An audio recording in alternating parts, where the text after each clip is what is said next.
Cambridge, Massachusetts. The year is 1870. It is past midnight in the month of February, and the room has grown cold.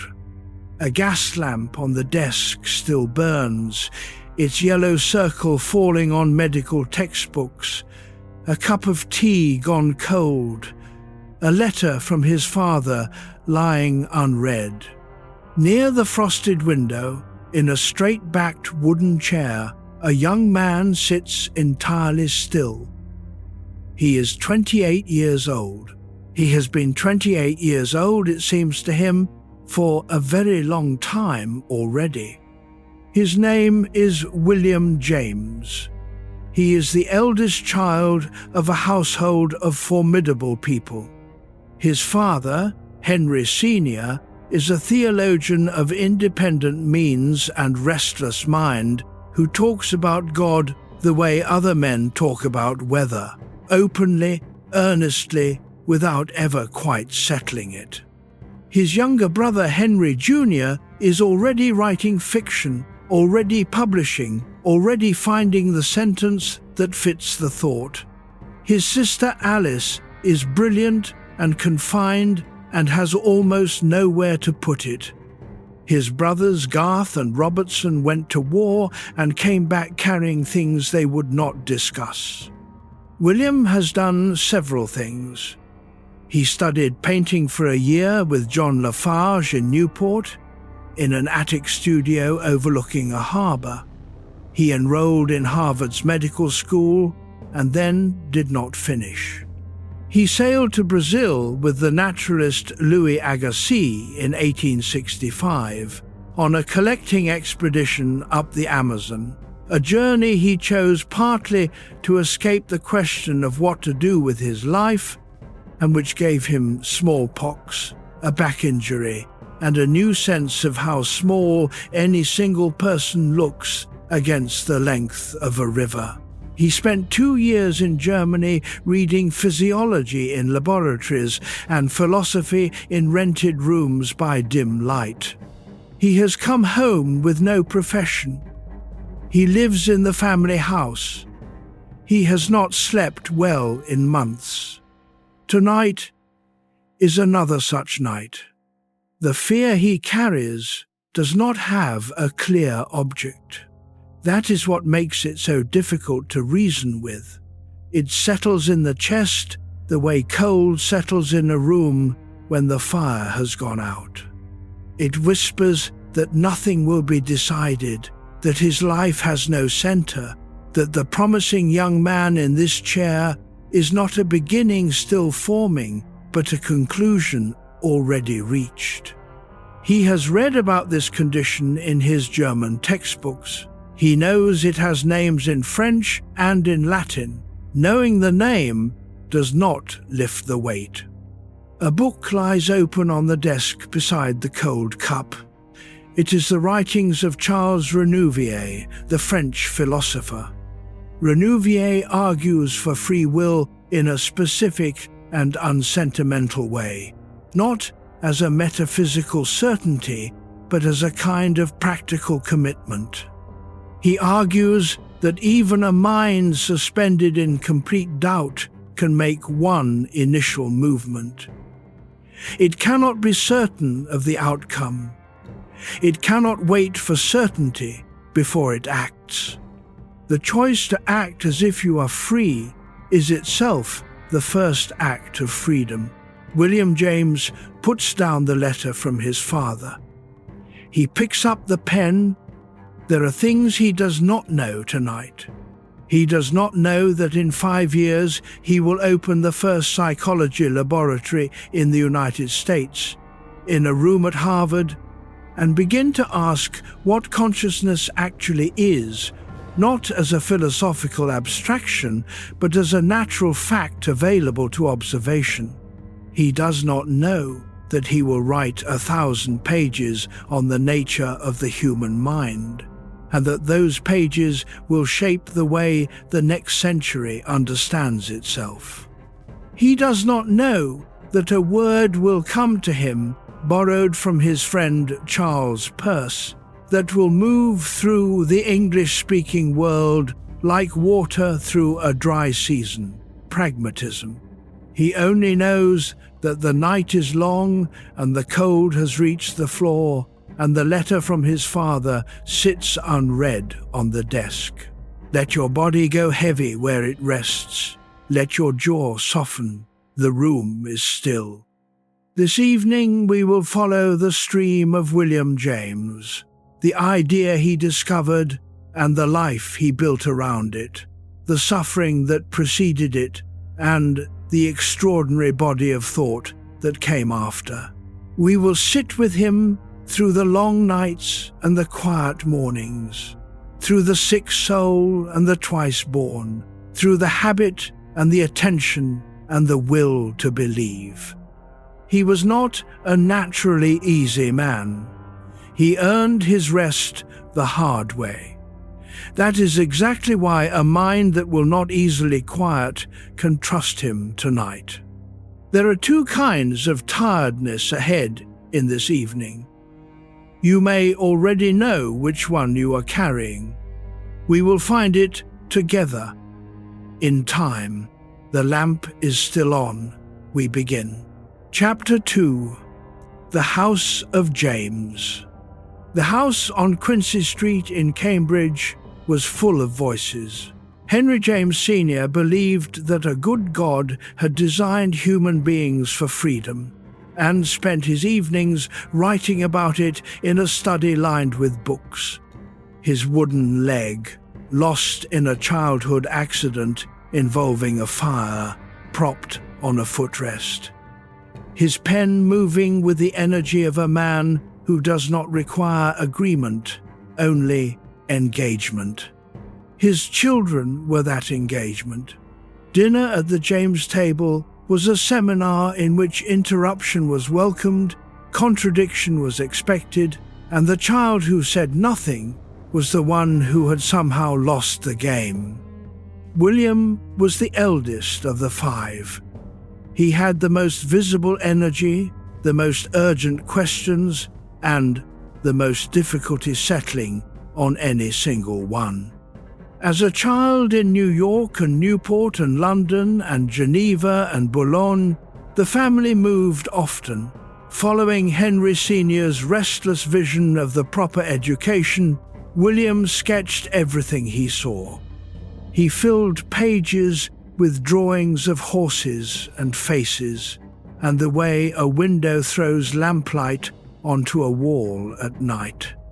John Lafarge, who was a serious painter and a serious thinker both, recognized what he was looking at when 17-year-old William came to study with him in Newport. A mind of genuine visual intelligence, perhaps exceptional visual intelligence, aimed at a medium that would require everything it had. William studied, he painted, he was good. But there was also the microscope. There was also the laboratory smell of formaldehyde and preserved specimens. There was the fact that his father, for all his conversation about freedom, was quietly worried about William's direction. Medicine was a direction. Harvard Medical School was a direction. So William enrolled in 1864 because a direction was what he needed and medicine was at least a thing he could point to. Then there is Henry Jr., 2 years younger, quieter at the dinner table, watching. Henry is already the one who notices what is not said. He will become the novelist who can describe the inside of a silence between two people, who can write a paragraph about the space that exists when someone chooses not to speak that makes you feel you are in the room. He and William love each other with the complicated tenderness of two people who know each other extremely well and have decided the knowledge is worth the difficulty it sometimes brings. Then there is Alice. Alice James is brilliant and largely invisible in the historical record. And this is an injustice that the historical record has not yet fully repaired. She will spend much of her adult life in bed with conditions that the doctors of her era will not name accurately, and she will keep a diary so precise and funny and devastating that when it is finally published after her death from cancer in 1892, at 43, it will be immediately recognized as something remarkable. William and Henry will read it. They will find in it a mind at least as acute as their own, and they will not entirely know what to do with the recognition. But that is later. Tonight we are in the early years, when the household is still full and the arguments at the dinner table feel like they matter, and the city of Cambridge outside the window is lit with gas and the future is not yet written. William grew up hearing Emerson discussed at his father's table. Ralph Waldo Emerson, who was a friend of Henry Sr., who had spent his own life building a philosophy of inner authority, the idea that each person's direct experience of the world was a valid source of truth, not merely a pale reflection of some larger system. William would carry this idea in him for 40 years. It would surface transformed in everything he wrote about consciousness and will and the varieties of human religious experience. But in 1864 he is 22 and enrolled in medical school and looking for a direction, and the direction will turn out to be longer and stranger than anyone at the dinner table has predicted. Let your shoulders drop. Feel the weight of the blanket or the mattress beneath you. The house is quiet now. There will always be a household behind the thinker. The minds that surrounded William James in childhood, the argumentative father, the watching brother, the sister who knew more than anyone asked her to, are part of what becomes eventually the thought. Chapter 3. The young man who could not choose. In 1861, the United States went to war with itself. William James was 19.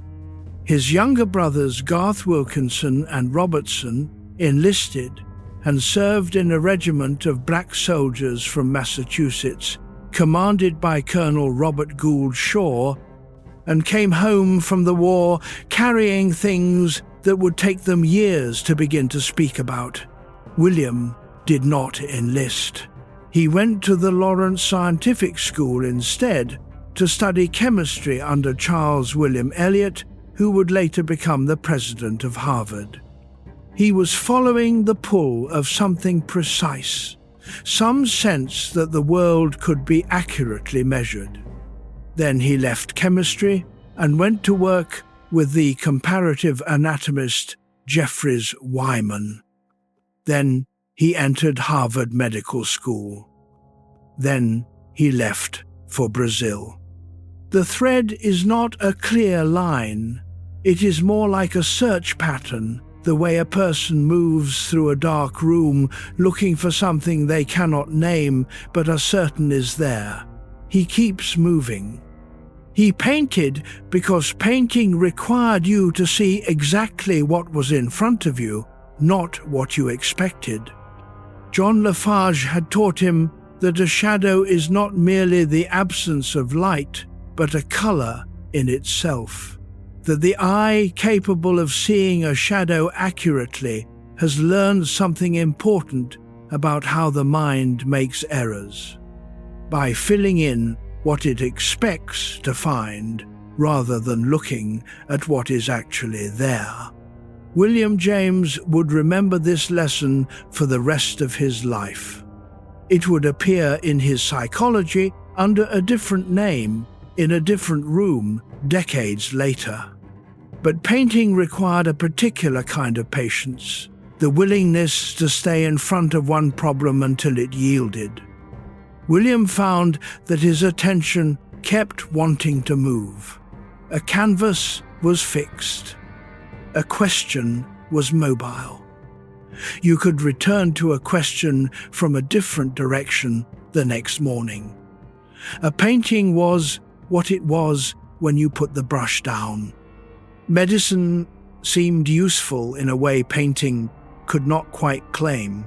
There were people in genuine distress. There were bodies that needed understanding. William was, by several accounts, attentive and kind with patients during his clinical rounds, curious in a way that people seem to have experienced as a form of care. But the clinic was not where he wanted to be. He wanted to be in the room where the causes lived. And the causes, it seemed to him, pointed toward the brain. In 1865, he sailed to Brazil on the Agassiz expedition. Louis Agassiz was the most celebrated naturalist in America, a man of enormous physical and intellectual energy, who had organized a journey to the Amazon basin to gather biological specimens. Agassiz believed, against Charles Darwin, that species were fixed, that the diversity of life could not be explained by descent with modification, but required repeated divine creation. He was wrong. He was wrong in a way that the coming decades would make impossible to maintain. But he was also a man of extraordinary observational precision, and William James, helping to catalogue freshwater fish from the vast brown water of the Amazon, learned something from watching Agassiz work. The difference between seeing what is there and seeing what your theory needs to be there. This is again a thing William James will remember. He came home after 8 months, ill with smallpox and eye trouble and a back problem that would never fully resolve. But something had shifted. The world was not an illustration of a theological argument. It was a place with jaguars in it, and species of fish no one had counted, and a river so wide you could stand on one bank and not see the other. The world was larger than any single account of it. He returned to Harvard Medical School. He went to Germany in 1867, to Dresden and Berlin and Heidelberg, to read physiology and to study with the scientists who were mapping the relationship between body and sensation, Johannes Müller, Hermann Helmholtz, Wilhelm Wundt. He was homesick and unwell, and not yet certain what he was building toward. The uncertainty followed him back to Cambridge in 1868. He completed his medical degree in 1869. He did not practice. Notice your breath where it is. It does not need to be anything other than what it is. A man who cannot choose is not a man who is broken. He is often a man who can see further than the available options. William James spent his 20s unable to commit to a single direction. In the histories of great men, this period is usually hurried past. It did not feel, from the inside, like it was being hurried past at all. Chapter 4, Brazil, 1865. The river was not a metaphor. The Amazon is wider than you can see across in most places. Its current, powerful and brown with sediment carried from the Andes. Its surface textured by the wind into flat moving plates of light. The banks are green in a way that does not look like the green of any place further from the equator. Everything at the edges of vision is either moving or very still in the particular way of things that are waiting. William James arrived in April 1865 on a steamship with the Agassiz expedition. 23 years old and eager in the way of a young man who has finally committed to a direction, any direction, after several years of hesitation. He was in Brazil to help catalogue fish. He had a notebook, he had enthusiasm. The work was specific and daily and demanding in a way that suited him. You took a specimen from the water, you drew it. You recorded its measurements, length, color, the structure of its fins, the arrangement of its scales. You placed it in a jar of alcohol and labeled it correctly. Louis Agassiz moved through all of this with the energy of a man who believes that accuracy is a form of prayer. He corrected drawings. He demanded more detail. He pointed to things that William had passed over because they did not seem important, and explained, with the patience of someone who has been explaining for decades, why they were the most important thing in the specimen. This is how you see, Agassiz said, not with what you already know, with what is there. William James was not a natural naturalist. He was good enough to do the work, but the cataloguing of fish was not the thing his mind kept returning to in the evenings when he sat by lamplight in whatever town they had stopped in along the river. He was thinking about the mind, not in a systematic way yet, just in the way that a young man who has read philosophy thinks about the mind, with urgency and without discipline, making notes that would not make sense to him for years. He got sick in July, smallpox first, then an eye condition that made reading painful for months. His back, which had been troubling him since before he left Cambridge, worsened in the heat. By September, he had decided to come home early. He wrote to his family explaining the decision. He also wrote to his friend Tom Ward about what he was feeling, which was a kind of relief mixed with something like failure, mixed with a new and specific humility about what the world actually was. He had seen enough of the Amazon to know that no single system of thought could hold it. Darwin was right. The forms of life were too various, too interconnected, too shaped by local pressure and local opportunity for any theory of fixed divine creation to account for them. Agassiz was wrong, and the wrongness was visible in the fish and the insects and the birds, in the very things he had asked his students to catalogue. William would not say this to Agassiz directly. The man was too formidable, too celebrated, and William was too young. But he wrote it in his notebook. He noted the evidence. He kept the observation and let it sit. He sailed home in March 1866, thin and tired and with bad eyes and a bad back, and a mind that had spent 8 months observing the difference between what a theory predicts and what a river actually contains. This is not an insignificant thing to carry home.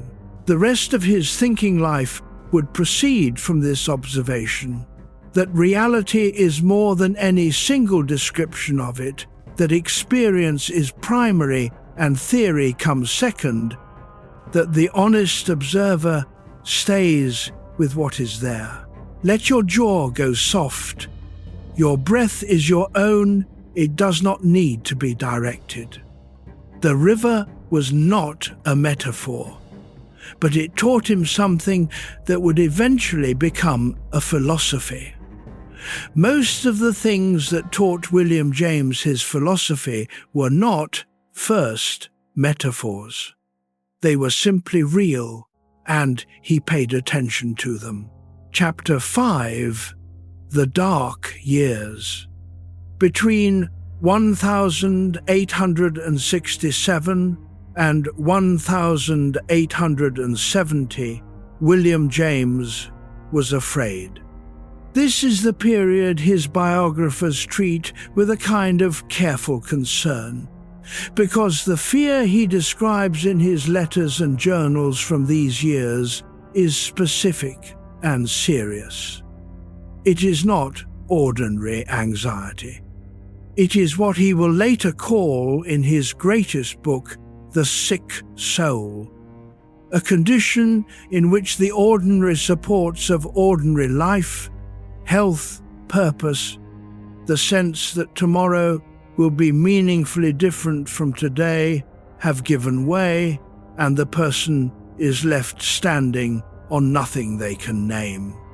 He went to Germany in 1867 inches, part to study and in part to get away from a home situation in which his family's concern for him had become another form of pressure. The Europe of the late 1860s is not the Europe of the post-war era.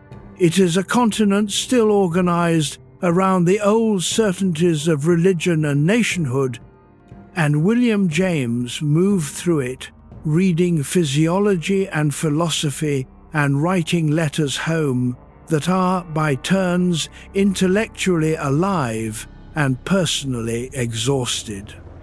There are two kinds of tiredness in this world, and William James was carrying both of them. One was the tiredness of the body, the eye condition that made sustained reading difficult, the back that ached in the cold rooms, the sleep that came in pieces rather than whole.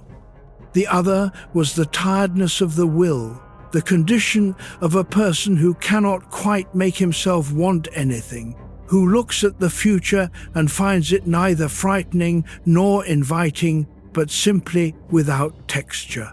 He came home in 1868 and finished his medical degree in 1869 and did not practice. He moved back into the family house on Quincy Street. The house was comfortable. It was not a solution. In the winter of 1869 to 1870, the condition deepened. He describes it with clinical precision in his journals, a sense that his own personality was something he observed from a distance, that the body sitting in the chair was not quite his, that action was possible in theory but felt in practice like asking water to flow uphill. He could think. He could not quite will. Seneca had written from a prison of a different kind that we suffer more in imagination than in reality. He was right, and he was also describing something about the particular nature of this suffering. The imagination had turned against its owner. The things William feared were not external.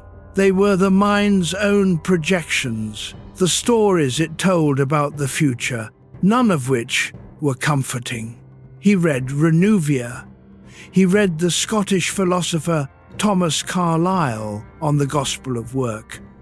He read Wordsworth in the evenings and found in the poetry something he could not find in the philosophy.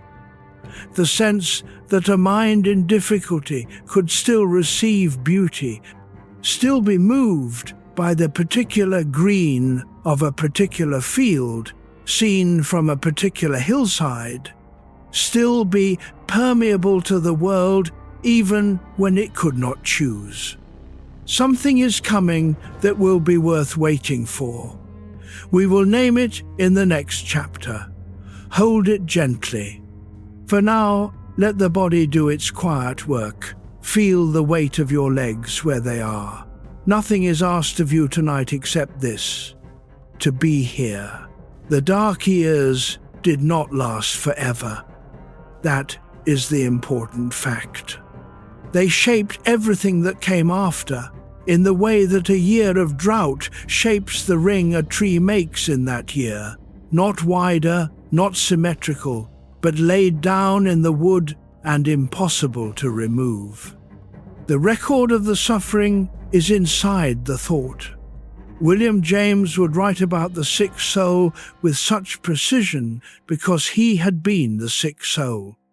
He wrote about recovery with such care because recovery had been for him slow, hard, and real. Chapter 6, April 30, 1870. The entry in William James's diary for the 30th of April 1870 reads in part, "I think that yesterday was a crisis in my life. I finished the first part of Renouvière's second essay, and see no reason why his definition of free will, the sustaining of a thought, because I choose to when I might have other thoughts, need be the definition of an illusion. At any rate, I will assume for the present, until next year, that it is no illusion. My first act of free will shall be to believe in free will." The handwriting in the original diary is small and slightly uneven, the handwriting of a man who has been writing by lamplight in a cold room. He is 28. He has been carrying the weight of his indecision and his dread for 3 years. He has just read a French philosopher's careful argument that even a mind in total doubt can choose one thing, to act as if its own agency is real. He chooses. This is not a religious conversion. James is not claiming to have received anything from outside himself. He is making what he will later call a pragmatic wager. In the absence of certainty, you choose the hypothesis that is most useful to act on. And the most useful hypothesis for a man who cannot will anything is that willing is possible. He does not immediately feel better. This is important to understand.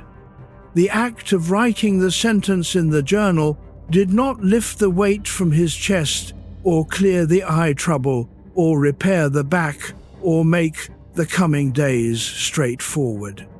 What it did was introduce a hairline crack into the certainty of his despair. A crack is enough. Renouvière was arguing something specific about the nature of consciousness, that attention, the direction of the mind toward one thing rather than another, is itself an act. Not a passive reception of whatever happens to be present, but a performance, a choice made repeatedly, a habit that can be built. William James will spend the next 40 years elaborating this idea in every direction he can find.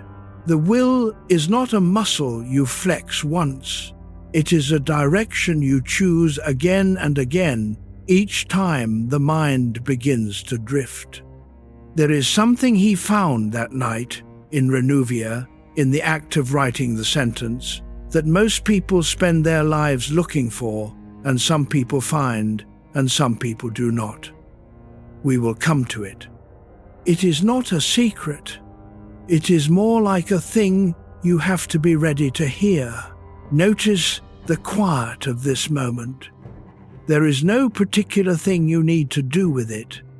The diary entry of the 30th of April 1870 is one of the most important sentences in American intellectual history. Not because it is eloquent, though it is careful and precise in the way James was always careful and precise, but because it is the moment a philosophy began. A man in a cold room in Cambridge, not yet knowing what he would become, chose one direction and held it. This is where pragmatism starts. Not in a lecture hall, not in a published book. In a private notebook, past midnight, in the winter of a man's 28th year. Chapter 7, the first act. The months after the 30th of April, 1870, did not resemble a story of sudden transformation. What happened was quieter and slower than that. James began to read with more intention. He began to sleep with somewhat more success. He began to take walks, which he had stopped doing during the worst of the preceding months. He visited friends. He wrote letters that were less about the quality of his suffering and more about the quality of the ideas he was encountering. He began to eat. His father noticed the change. In a letter of that summer, Henry Sr. writes with evident relief about William's improved spirits. Relief that has in it the particular flavor of a parent who has been watching for months and has been afraid of what he was watching. The family had not fully known what to do with William's condition. The family knew how to argue about ideas. They did not quite have the vocabulary for a member of the household who had stopped wanting to argue. In 1872, William James was offered a position at Harvard. He was to teach anatomy and physiology. It was a beginning. He was 30 years old. The classroom suited him. He was, by virtually every account from his students, an extraordinary teacher, not because he lectured smoothly or because the information he presented was organized in a reassuring sequence, but because he thought out loud in front of you. He would begin a sentence and revise it partway through. He would stop and say that what he had just said was almost right but not quite, and try again.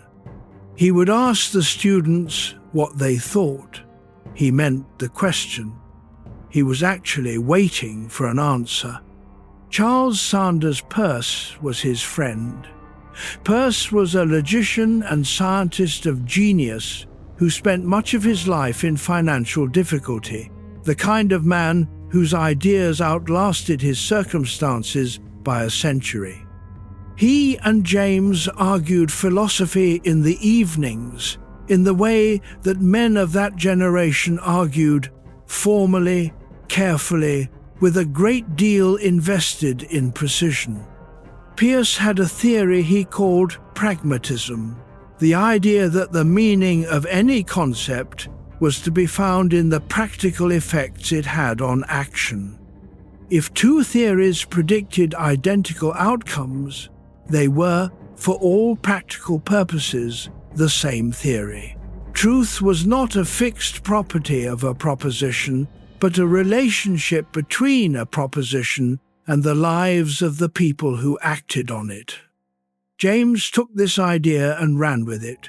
He ran with it further than Peirce had intended, and in a direction Peirce was not entirely pleased with, and this created a long and complicated correspondence between them. But the idea itself was alive in James from this period forward. In 1875, he created a small room at Harvard for the study of psychological phenomena.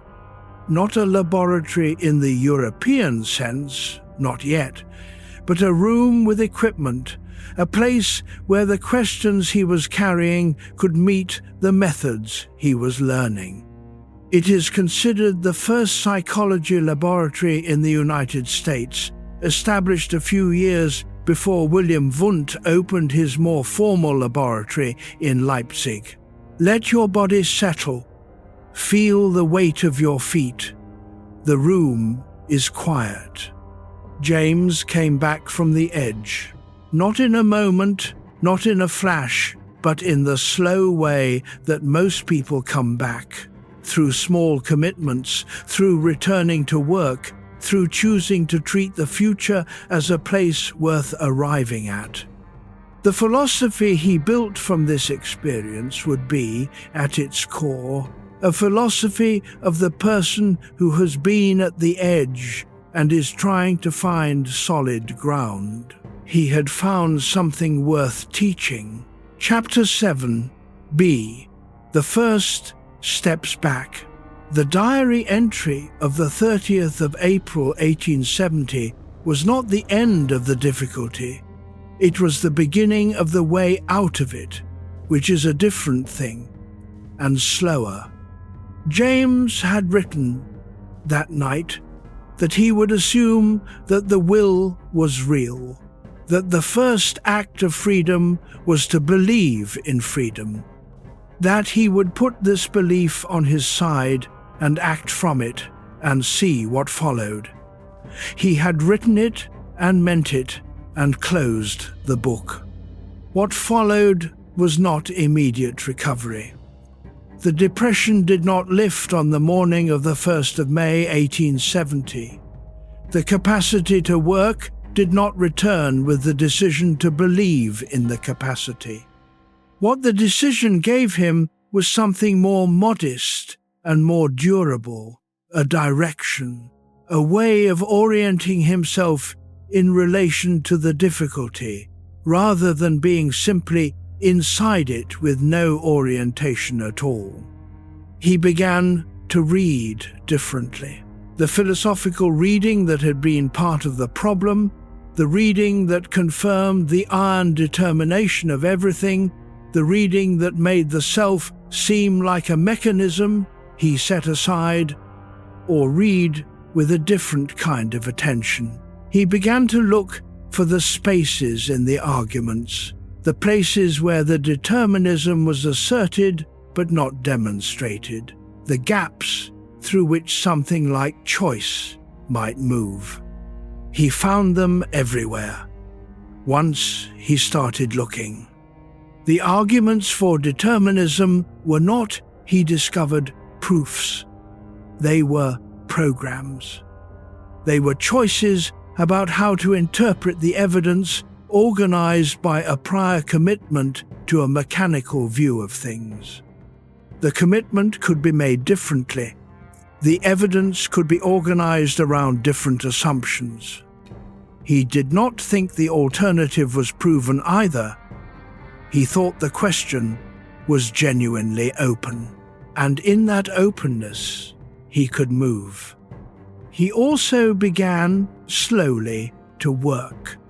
Not the ambitious, systematic work he had imagined for himself, the great philosophical system, the comprehensive psychology, but the smaller, more immediate work of the person returning to things after an absence. He began to teach at Harvard in 1873, at age 31. He taught physiology. He was modest about what he knew. He was attentive to the students. The teaching helped. It helped because it required him to be present, not in his own head, but in the room, with the actual people asking the actual questions. The work of trying to explain a thing to someone who did not yet understand it was the work of getting clear about what you actually believed, as opposed to what you thought you should believe. He found, in that first period of teaching, that he believed more than he had thought he believed, that the work of the long dark years had been work, even when it had not produced anything visible, that the understanding had deepened even when the will to use it had been absent. He had been preparing, without knowing it, for the work he was about to begin. This is what the aftermath of difficulty looks like from the inside. Not a transformation, but a return. Not the person you were before the difficulty began, but a person with a longer memory and a different patience. The direction established in the dark holds, even when the dark continues for a while. The direction is enough. It was enough for William James.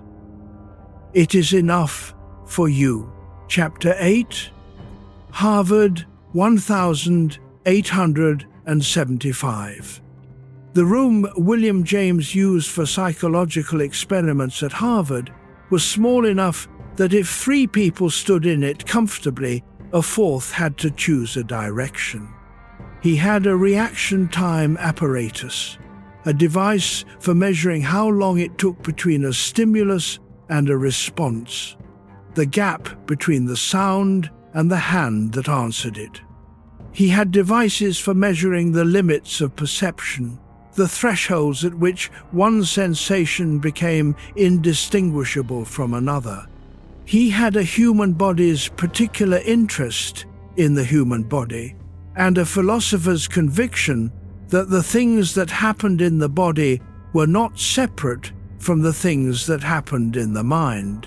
He was not, in these years, building a theory.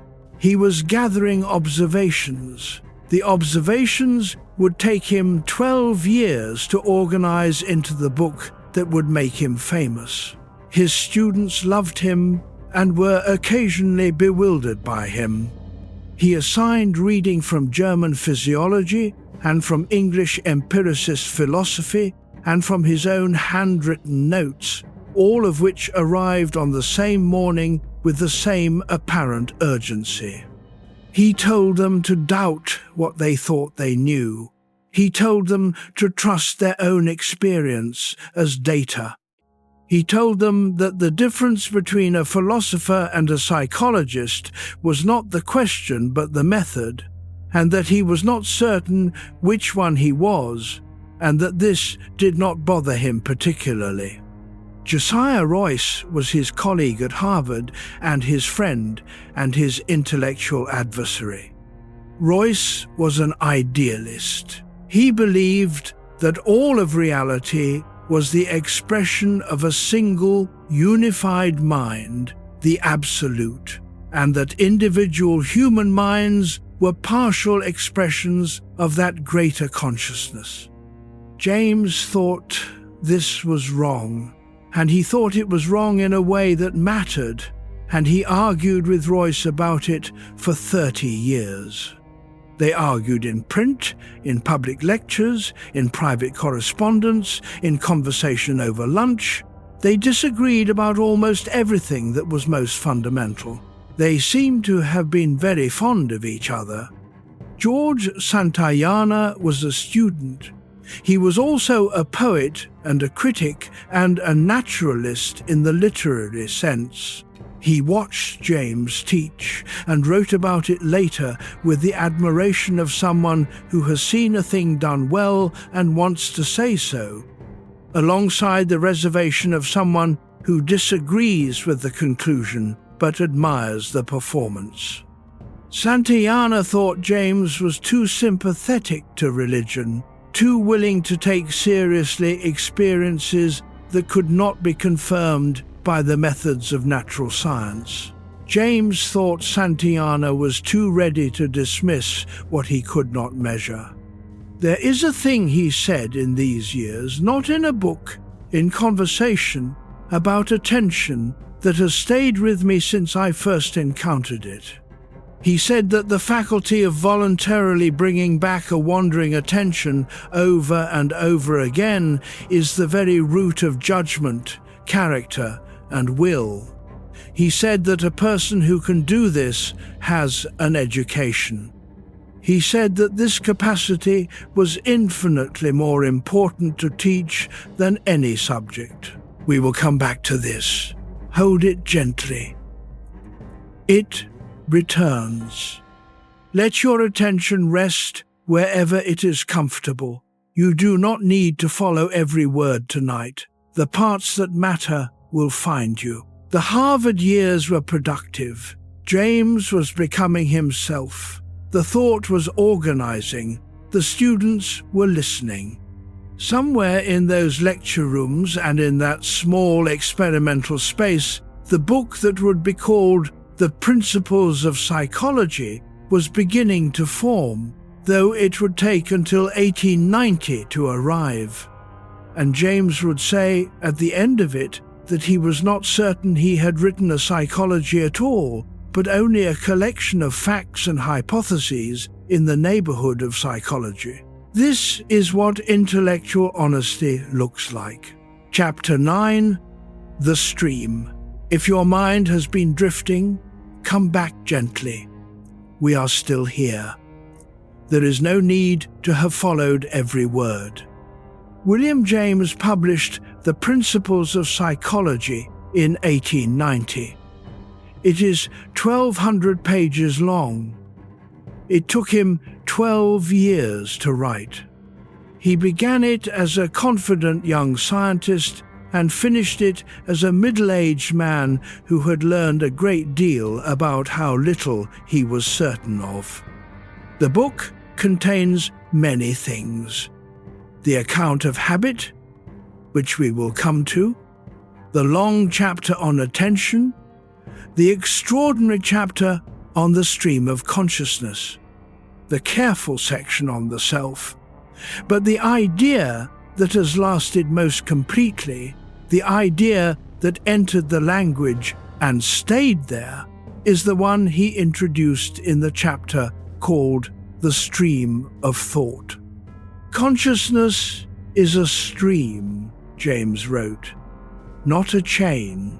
He was arguing against the dominant theory of his time, which held that consciousness was composed of discrete, separable elements, sensations, images, ideas that could be isolated and analyzed one by one, the way you might analyze the parts of a machine. The approach was called associationism, and its most rigorous expression was in the laboratory methods of Wilhelm Wundt in Leipzig, where students were trained to introspect on their own mental processes with the precision of a watchmaker examining a spring. James thought this was getting the thing wrong in a fundamental way. You cannot isolate a thought, he said, without destroying the thought. The thought is not a thing, it is a process. Consciousness does not arrive in discrete packets. It flows. It moves from one state to another in transitions that are themselves a kind of knowing, the feel of and, the feel of but, the feeling of a word about to arrive that has not yet arrived. These transitional states are part of consciousness. They are not gaps between the real moments. They are, in many ways, the richest part of what the mind is doing. He compared it to the flight of a bird. The bird lands on a branch, and that is easy to observe, a fixed point, a noun. But the flight between the branches is the bird's actual life. The transitional states of consciousness, the feeling of an idea coming toward you, the moment just before a word appears, the sense of a thought pulling away from another thought, these are the stream. The perching is only the pause. Think of the thoughts you have in the last hour before sleep. They do not arrive in sentences. They do not announce themselves. They blend. One image becomes another without a seam. A concern about something practical dissolves into a fragment of a conversation you had 3 years ago, which becomes a sound you cannot identify, which becomes nothing you would call a thought at all, which is not nothing. The stream is still moving even then. James was describing something everyone already knew from the inside, but had not yet had the vocabulary to describe accurately. Consciousness, he wrote, in a formulation that has never been improved upon, does not appear to itself chopped up in bits. Such words as chain or train do not describe it fitly as it presents itself in the first instance. It is nothing jointed, it flows. A river or a stream are the metaphors by which it is most naturally described.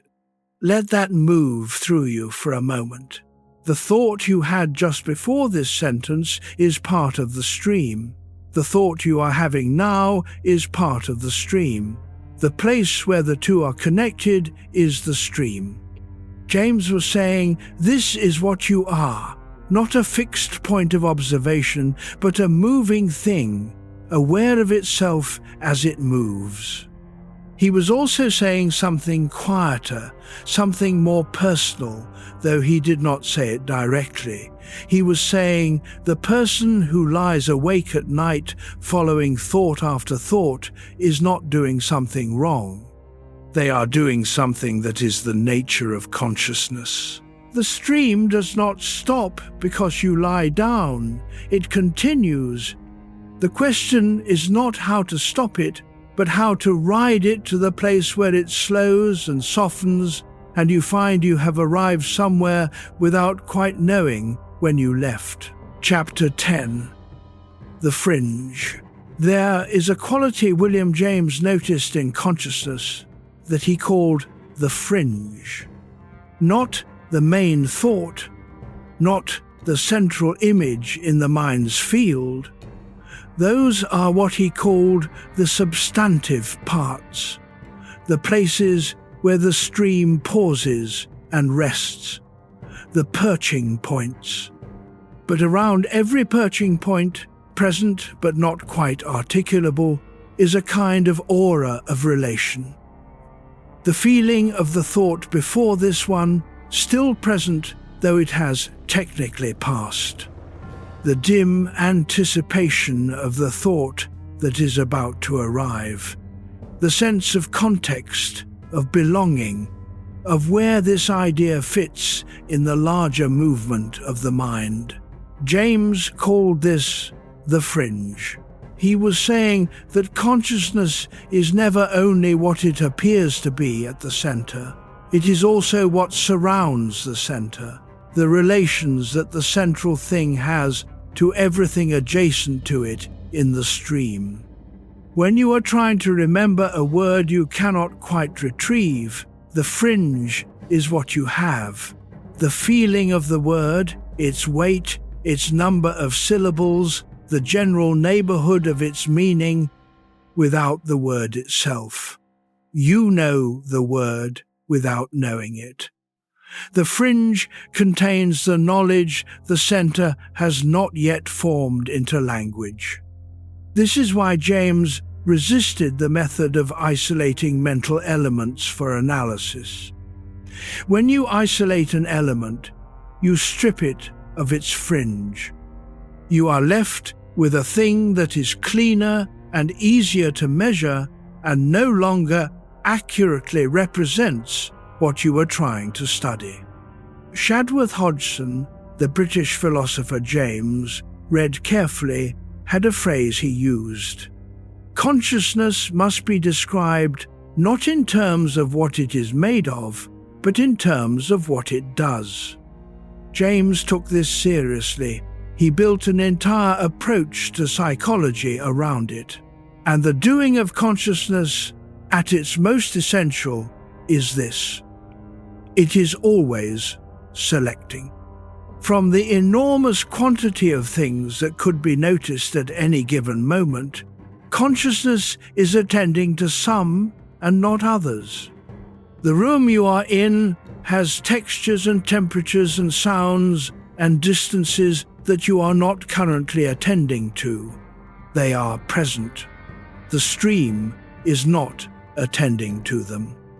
This selection, this constant narrowing of the world into what is attended and what is background, is not a limitation of consciousness. It is consciousness. It is what a mind is, which is why attention matters so much. Attention is not passive. Attention is the act by which the stream chooses its channel. A thought about tomorrow's obligations is a channel. A thought about the sound of your own breathing is a channel. A thought about nothing in particular, about the sensation of lying down, about the word rest as a sound before it is a meaning. This is also a channel, and it is one that the mind can learn to prefer. Seneca wrote that we suffer more in imagination than in reality. He was right, and he was describing a property of the fringe. The mind is always carrying more than the central thought, and the fringe of a worry contains not only the worry itself, but all its imagined elaborations. The thing feared is small. The fringe around it is vast. The stream in the dark can be redirected, not commanded, redirected. This is the thing James is moving toward. Let your body be heavy where it is. There is no need to follow the thought. Chapter 11, The Self. In the chapter William James devoted to the self, he made a distinction that seems simple until you live inside it. He said the self was not one thing, but several layers of one thing.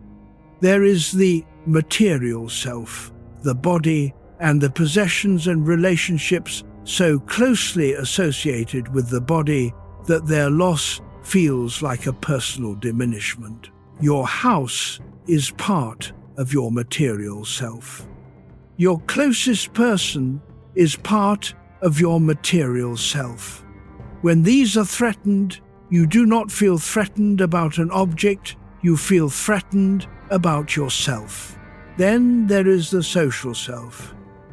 James said, and this was unusual for the philosophy of his time, which tended to treat the social dimension as secondary to the real individual, that a person has as many social selves as there are distinct people who recognize them. You are different in your family's house than you are at work. You are different with the person you have known for 30 years than with the person you met this week. These are not masks over a single real face. They are all real. The self is plural, relational, always constituted partly by context. Then there is the spiritual self. James is not using spiritual in a religious sense here, though he is not excluding it either.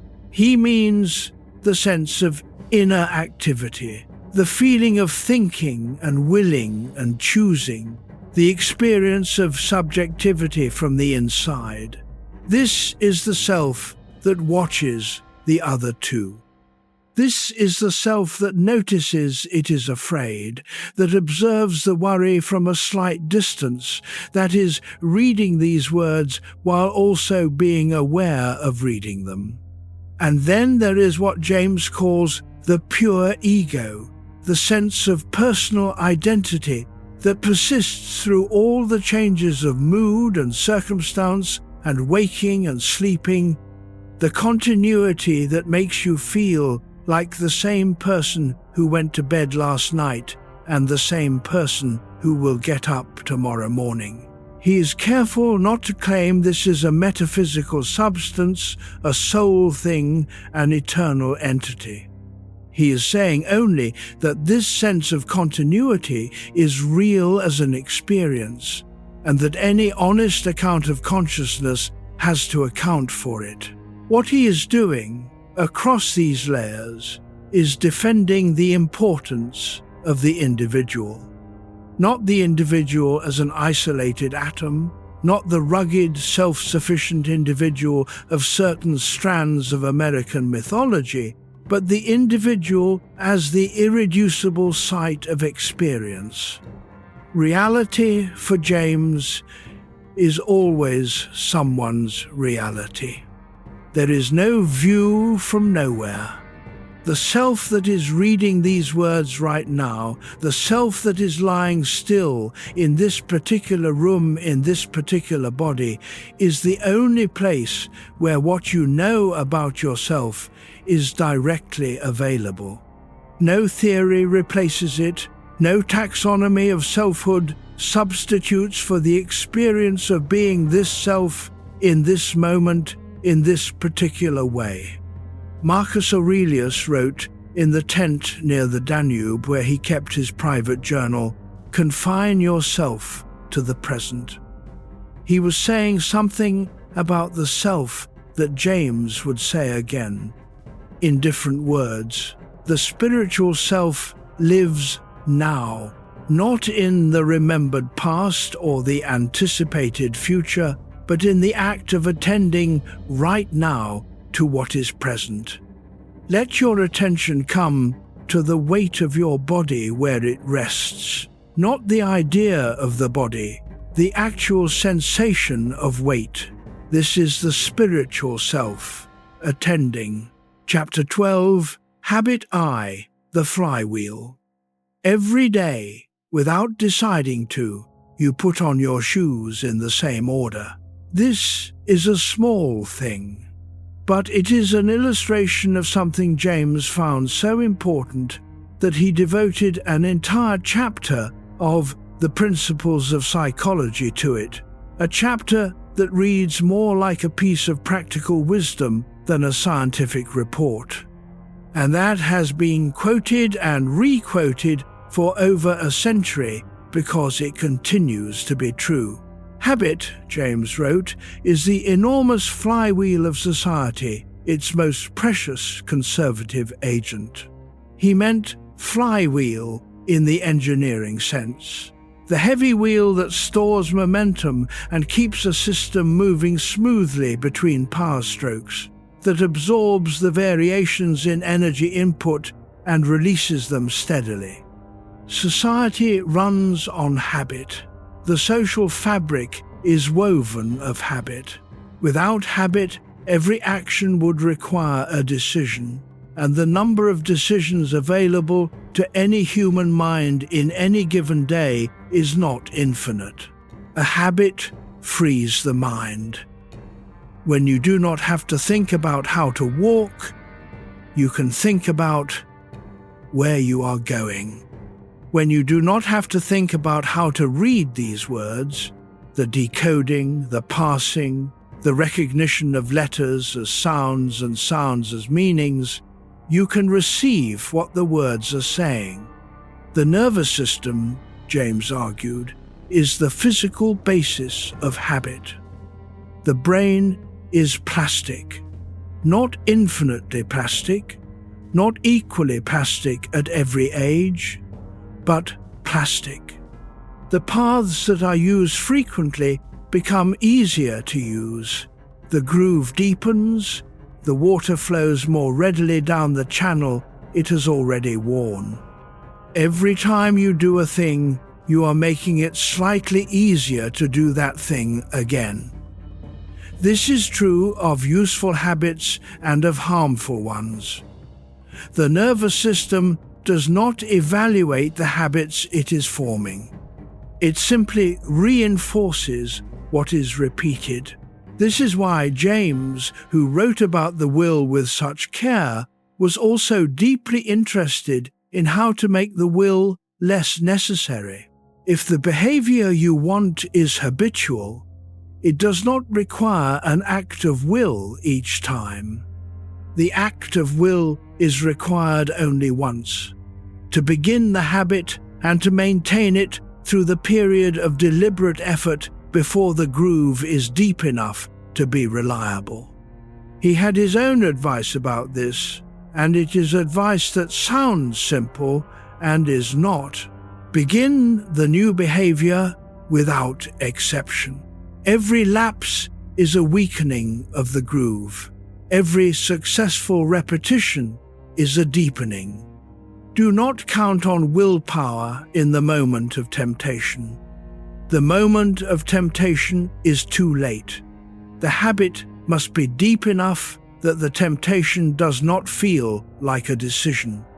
Seize the very first possible moment. Put the change into action before you have had time to talk yourself out of it. This is practical philosophy. Not a spiritual program, not a self-transformation promise, just the observation of a man who had spent his life watching how minds worked and had noticed that the mind that has a reliable routine is a mind with more freedom, not less. Notice how your body has already learned the shape of where it rests. The position you have found is a habit too. The nervous system knows this shape. It is already helping you. Chapter 13, Habit 2. The body's memory. The body knows things the mind has not formally decided. This is what James was getting at when he talked about motor habits, the habits of the body as distinct from, or rather as the ground of, the habits of the mind.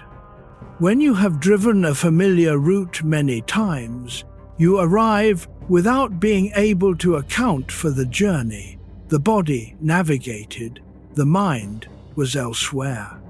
The body had its own account of the road, laid down over many repetitions, available without conscious access. James found this remarkable and important.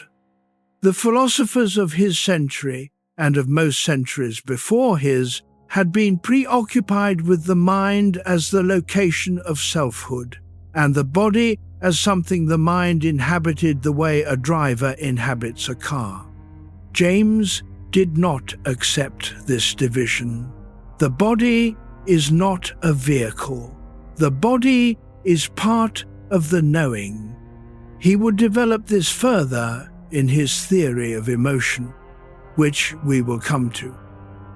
But here, in the chapter on habit, the point is simpler. The body accumulates experience and retains it in the form of ease. The violinist's fingers know the passage that the violinist's mind could not verbally describe. The cook's hand knows the consistency the dough needs to reach before the cook could tell you what temperature or what texture to look for. The surgeon's wrists know the pressure that distinguishes tissue that will yield and tissue that should not be cut. This kind of knowing, embodied, accumulated, available without deliberate recall, is not inferior to the knowing of the intellect. It is a different kind of knowing, and it has its own wisdom. What does this mean for a mind lying awake at night? It means that the body may know things the mind is not currently attending to. It means that the warmth spreading from the abdomen, the slowing of the breath, the softening of the jaw, these are not results of relaxation that the mind has decided to produce. They are the body's own knowledge of what rest feels like, available when the mind stops overriding it. James believed, in a passage from a late lecture that is not often cited, that much of what we call suffering is the result of the mind's insistence on remaining in charge of processes that the body knows how to manage without it. The digestion does not require supervision. The circulation does not need to be monitored. The movement from wakefulness towards sleep is a process the nervous system has performed thousands of times and knows how to perform. The mind can help by turning down the noise. It does not need to direct the process. Let the body remember. It knows what sleep feels like. It knows the direction. Thornton Wilder, the playwright, once wrote that the only important question about the past is what you do with it. The body has its own answer to that question. It keeps what it has learned in the muscles and the nerves and the rhythms of breath. It will use what it has learned tonight. If the mind allows it, let your breath slow on its own. Your body knows this. Trust it. Chapter 14, attention. The faculty of voluntarily bringing back a wandering attention over and over again is the very root of judgment, character, and will. This is what William James said. He said it in a lecture, and he said it with the emphasis of a man who believed it was the most important, practical thing he knew. An education, he said, would be an education in attention above all else. He was not talking about the forced suppression of distraction. He was not describing the effortful clenching of the mind around a single object. He was describing something more like the patient return, not the prevention of wandering, which is not available to human consciousness, but the gentle redirection after wandering has occurred. The mind wanders. This is its nature. The practice is in the returning. In the Principles of Psychology, he distinguished between two kinds of attention. Passive attention, which is drawn by novelty or intensity or personal relevance, the sudden movement at the edge of vision, the mention of your own name in a crowded room. An active attention, or voluntary attention, which requires something from the person attending. Voluntary attention cannot be maintained indefinitely. James knew this. The mind will not stay pointed at one thing for long without the lure of relevance or interest to hold it. What can be maintained is the practice of return. This is the insight that would travel from James into the contemplative traditions and into modern psychology without the travellers always knowing where they had begun, that the mind's tendency to wander is not a failure. The failure would be never to return. The practice is not an absence of distraction, but the repeated act of coming back. Imagine attention as a flashlight. The flashlight does not stay pointed at one thing forever. It moves. What you can choose is where it moves to after it has moved away. You can choose to point it again at the breath, at the sensation of the bed, at the word rest, as a sound before it is a meaning. You can choose again and again, and each choosing is the practice. Ralph Waldo Emerson, a figure always present in the atmosphere of William James's thinking, the man his father had known, the voice of a generation's confidence in individual judgment, had written that the secret of the world is the tie between person and event. James was saying something adjacent, that the tie between a person and any given moment was attention, and that this tie could be deliberately, repeatedly, humbly re-established after it had broken. Which it will always do. The stream flows, the light moves, the mind wanders, and then you bring it back. Let your attention come to the sensation of the air in the room, if you are aware of it. Then let it come to the weight of your legs. Then let it come to nothing in particular. This is the practice he is describing. You do not need to succeed at it. You only need to keep returning. Chapter 15. Emotion. Here is the idea that made William James famous in scientific circles, and that has remained controversial in scientific circles ever since, which is generally the sign of an idea that is doing something real. He proposed in 1884 a theory of emotion that reversed the ordinary account. The ordinary account says, I see the bear, I feel fear, I run. Stimulus produces feeling, produces behavior. James said, no. I see the bear, I run, and the running, the body responding, the legs moving, The breath shortening produces the feeling of fear. The bodily response is primary. The emotional experience is its perception. He put it clearly. We feel sorry because we cry, angry because we strike, afraid because we tremble, and not that we cry, strike, or tremble because we are sorry, angry, or fearful. A physiologist in Denmark named Carl Lang was working along similar lines at the same time, and the idea became known as the James Lang theory, and it generated considerable disagreement, and the disagreement continues in a modified form to the present day. What James was doing was not simply reversing the sequence, he was defending a profound point about the relationship between mind and body, that the experience of an emotion is always also a bodily experience, that there is no purely mental emotion that is then transferred to the body afterward. The fear is in the accelerating heart and the cold hands and the tightening of the throat. These are not symptoms of a prior inner state. They are the state.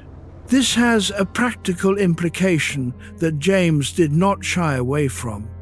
If emotion is substantially constituted by bodily expression, then if you change the expression, you change to a meaningful degree the emotion. Act the calm body and the calm feeling follows, at least partially, at least sometimes. Slow the breath deliberately, and the nervous system reads this as a signal the emergency is over. This is not self-deception. This is physiology. The body leads. This was James's argument. The mind follows the body at least as often as the body follows the mind. Which brings us, again, to the night. The body lying down in the dark is already sending signals. The horizontal position has meaning in the nervous system.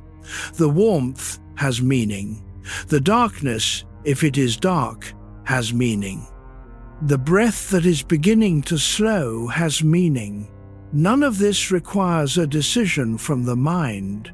The body is already doing what it knows how to do. The mind's contribution, if it contributes at all, is not to override this, not to introduce urgency where the body is trying to produce ease. The mind's contribution is to allow. William James knew this. He had a body that did not always cooperate with him, the bad back, the eye trouble, the heart condition of his later years. He had spent enough time trying to manage the relationship between mind and body to know that management was not always the right word. Let your hands be still where they are. The body is already doing something useful.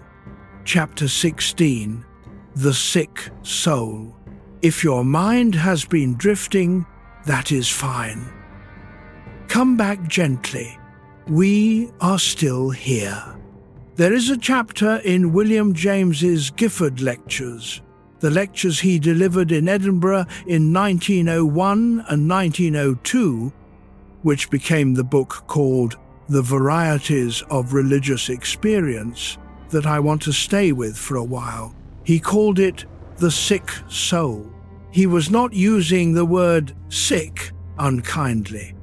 He was describing a particular orientation toward existence that he took seriously, that he had direct personal experience of, and that he refused to dismiss as mere pathology when it might also be, he thought, a form of seeing. The healthy-minded consciousness, James said, sees the world as essentially positive. Evil is real but peripheral, a problem to be solved, an obstacle that the good will overcome.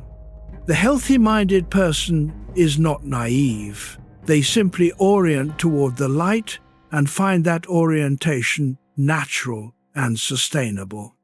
There are entire religious traditions, entire philosophies of life that take the healthy-minded position as their baseline. The world is fundamentally good, and the task is to align yourself with that goodness. The sick soul sees something different.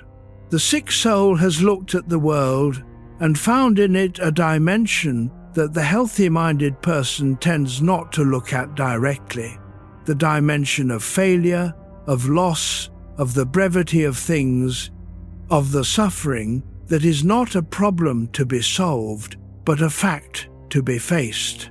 The sick soul knows in its bones that good fortune is temporary and that the ground beneath comfortable lives is less solid than it appears.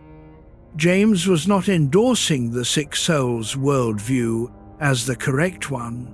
He was saying that the sick soul has access to something real, that the consciousness that has been unable to look away from the darker facts of existence has, in consequence, a kind of depth that the easily cheerful cannot quite reach, and that the person who passes through the sickness and comes out the other side has acquired something that was not available to them before. He called these people the twice-born. He had been one of them.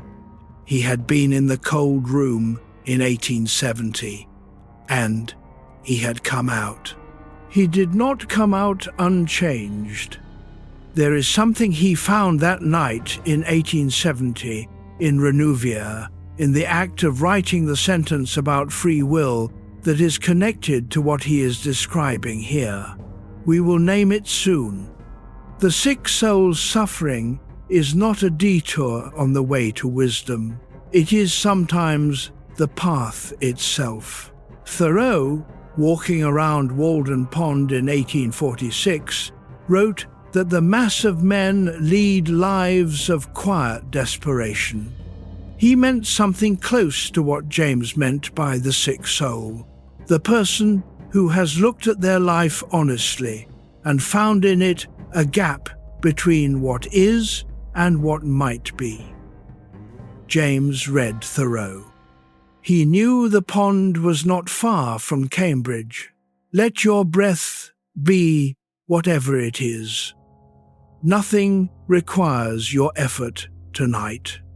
The sick soul, James believed, had the possibility of the deepest rest of all, if it could find its way there.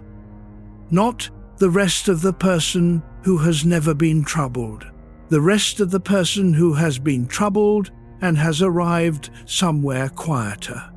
Chapter 17. The Healthy-Minded.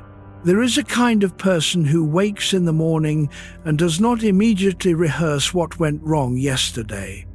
James called this consciousness healthy-minded, and he was careful to say it was not a lesser consciousness, it was a different relationship with experience. The healthy-minded person has, perhaps by temperament, perhaps by upbringing, perhaps by choice, in the way that some choices are made so early they feel like nature, the orientation toward the positive dimension of whatever situation they find themselves in. Walt Whitman was James's example. Whitman, who wrote, "I am large, I contain multitudes," who celebrated everything he looked at, who seemed constitutionally incapable of finding the view from his own experience insufficient. Whitman's poetry does not look away from death or suffering. It looks straight at them and incorporates them into its celebration of existence. This is not evasion.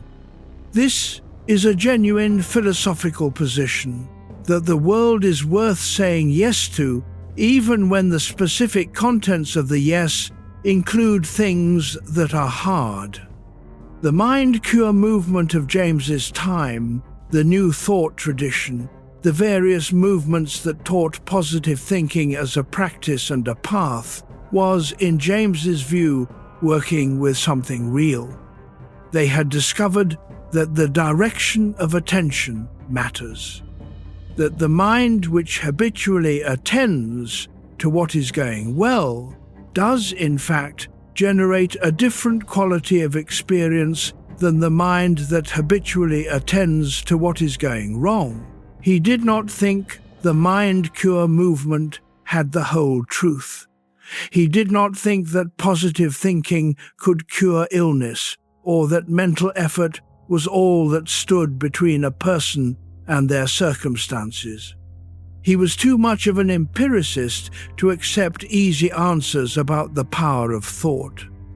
But he was also too honest to dismiss the evidence that the quality of mind brought to a situation had real effects on the situation.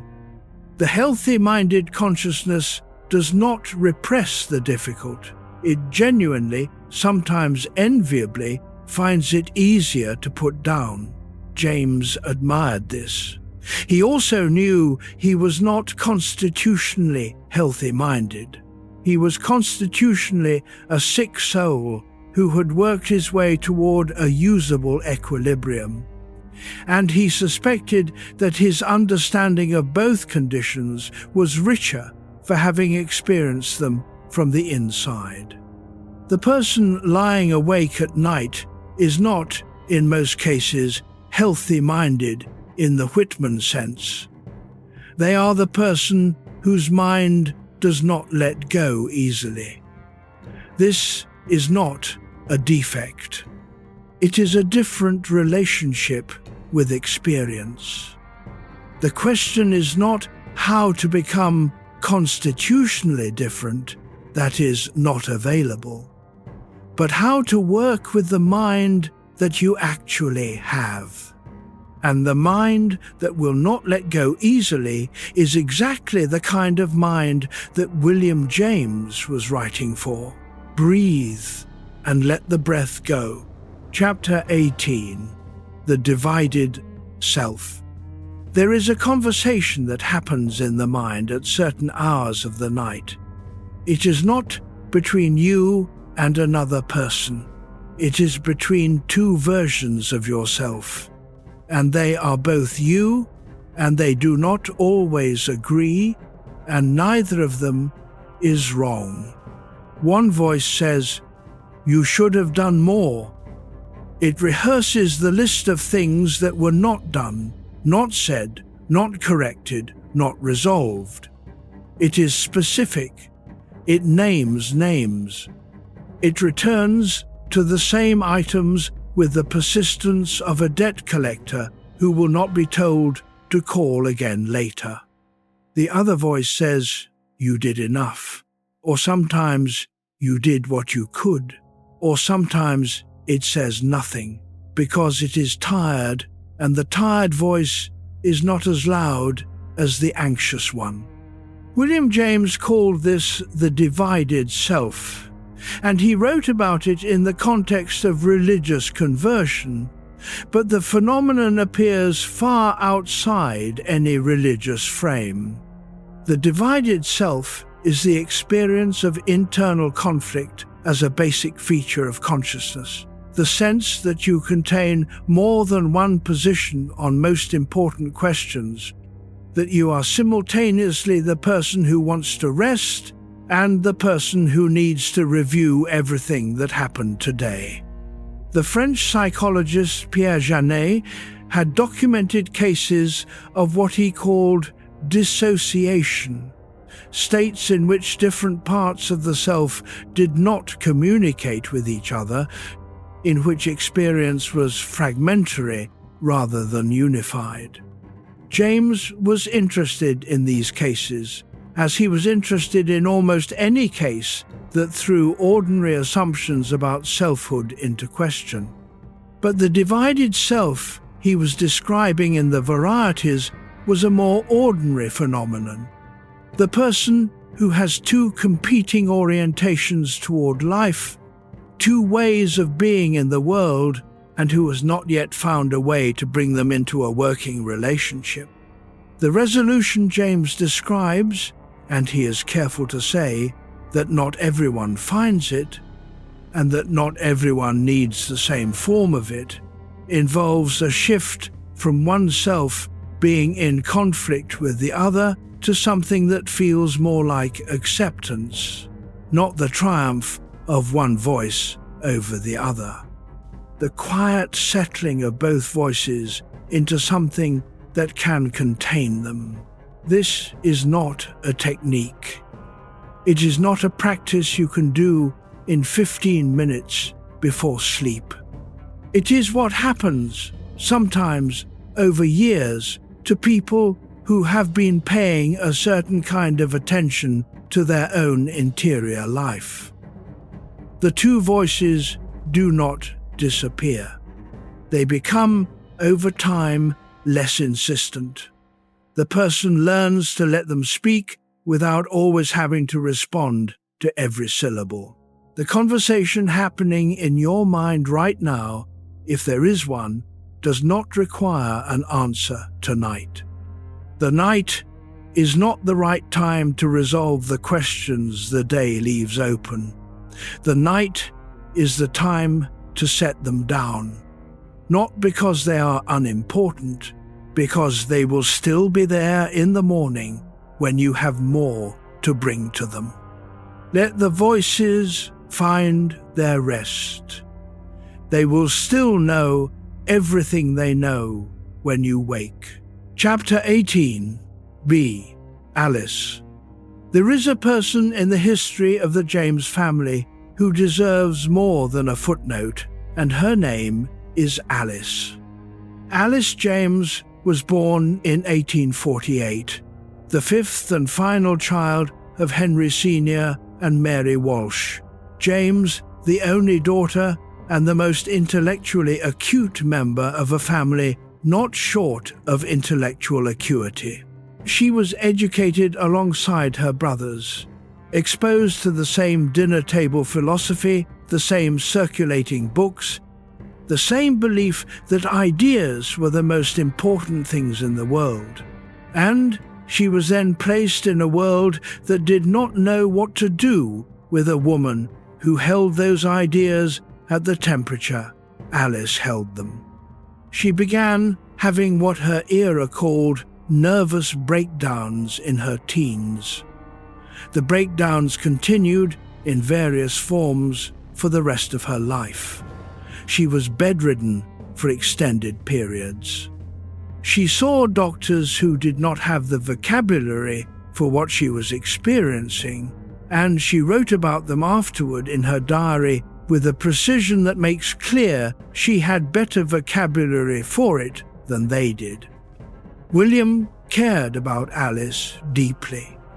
He was attentive to her during the periods of difficulty, visited when he could, wrote letters that were warm and specific and not condescending, which was more than could be said for some of the medical attention she received. He was also, like all the Jameses, frequently elsewhere, absorbed in his own work, doing what men in his circle were permitted to do while the women in their lives managed the conditions that surrounded it. Alice moved to England in 1884 with her companion, Catherine Loring, and spent the rest of her life there. She died of breast cancer in 1892 in London at 43. She had kept her diary for the last 4 years of her life. The diary is extraordinary. It is funny in a way that stops you mid-page. It is observant of the whole James family from the outside, which means it is observant of William, his energy, his charm, his tendency to make the world around him slightly dizzy with the force of his engagement. She saw him clearly and loved him clearly and had an opinion about him. She wrote in one of the entries, "I have been dead so long and it has been simply such a great mortification to see so little of the life I was born to live. She was not self-pitying, she was accurate. William James, who spent 40 years writing about consciousness and its varieties, had in his own household a consciousness of a variety he could not fully see, because the frame available to him was the frame available to men of his class and his era. Alice saw things from outside that frame. The diary shows it. She is here in this account of her brother's thought because she was part of his mind's formation, the brilliant, limited, clear-eyed woman at the edge of the James family circle, who watched everything and was given no official place in the account. Let your breath be easy. Let the darkness be kind. Chapter 18. The Specious Present. Here is a thing about time that William James noticed and that has not stopped being true. He called it the Specious Present. The ordinary phrase, the present moment, implies something like a knife edge, an infinitely thin slice between the past and the future, containing no extension in time. But this is not how consciousness experiences the present. The present, as we actually live in it, has duration. It contains a short span of the just past and a short anticipation of the about to come. And these together constitute what feels like now.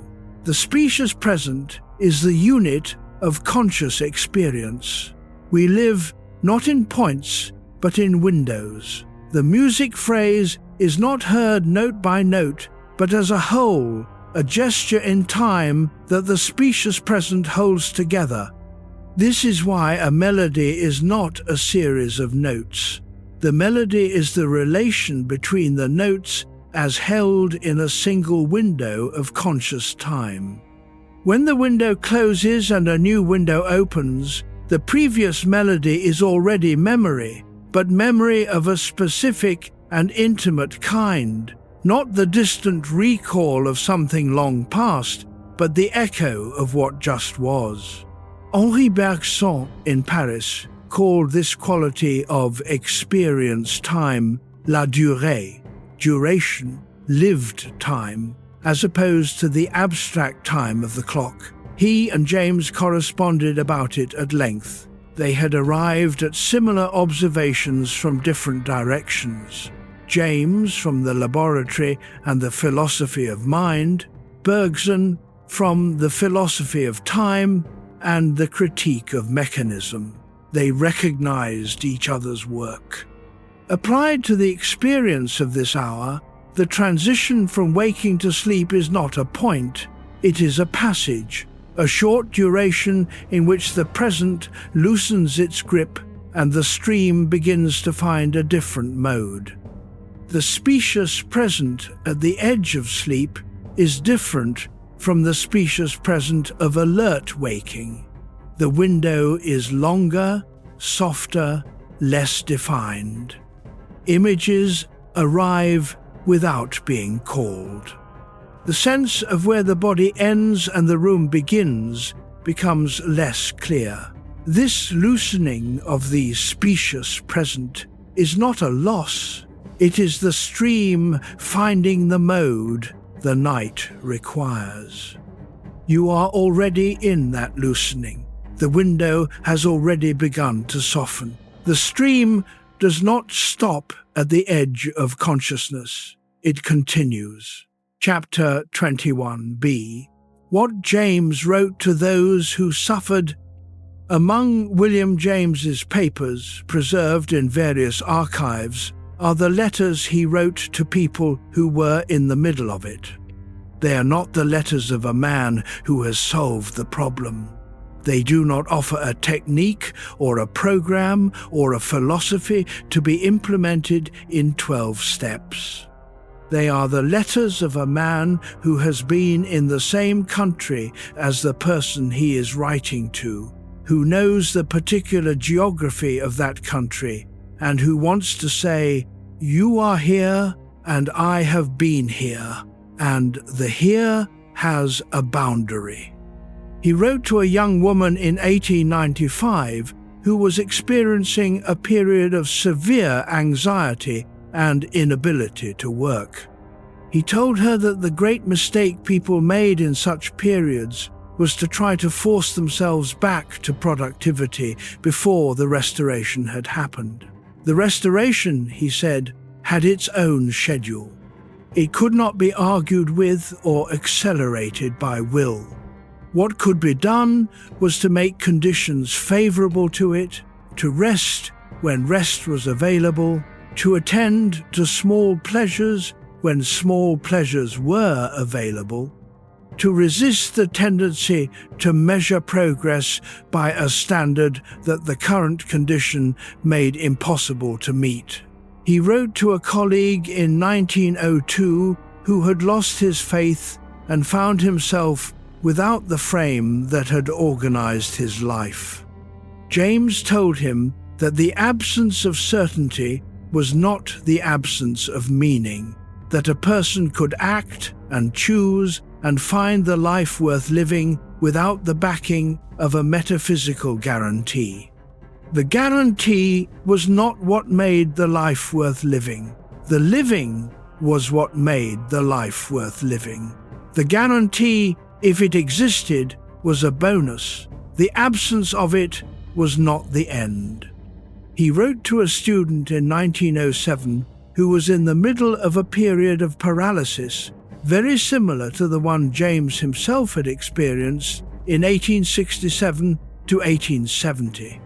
He told the student about the diary entry of the 30th of April, 1870. He had not published this information. He shared it because he thought the student needed to know that someone who had arrived somewhere useful had started from the same place. These letters are the human face of the philosophy, the pragmatism, the stream of consciousness, the varieties of religious experience. These are the theory.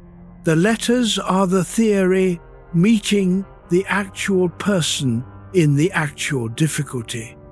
The letter to you tonight would say something like this: the difficulty is real, and the capacity is also real, and the task is not to eliminate the first, but to trust the second.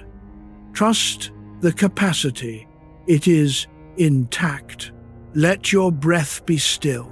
Let the hands be open.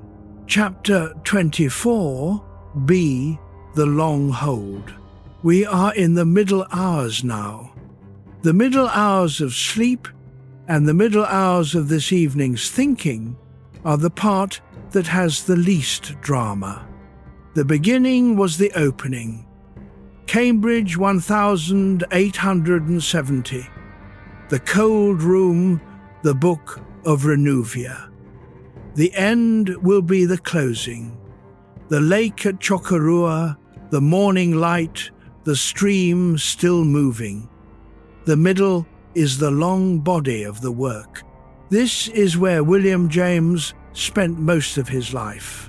Not in the crisis year of 1870, not in the triumphant Edinburgh lectures of 1901.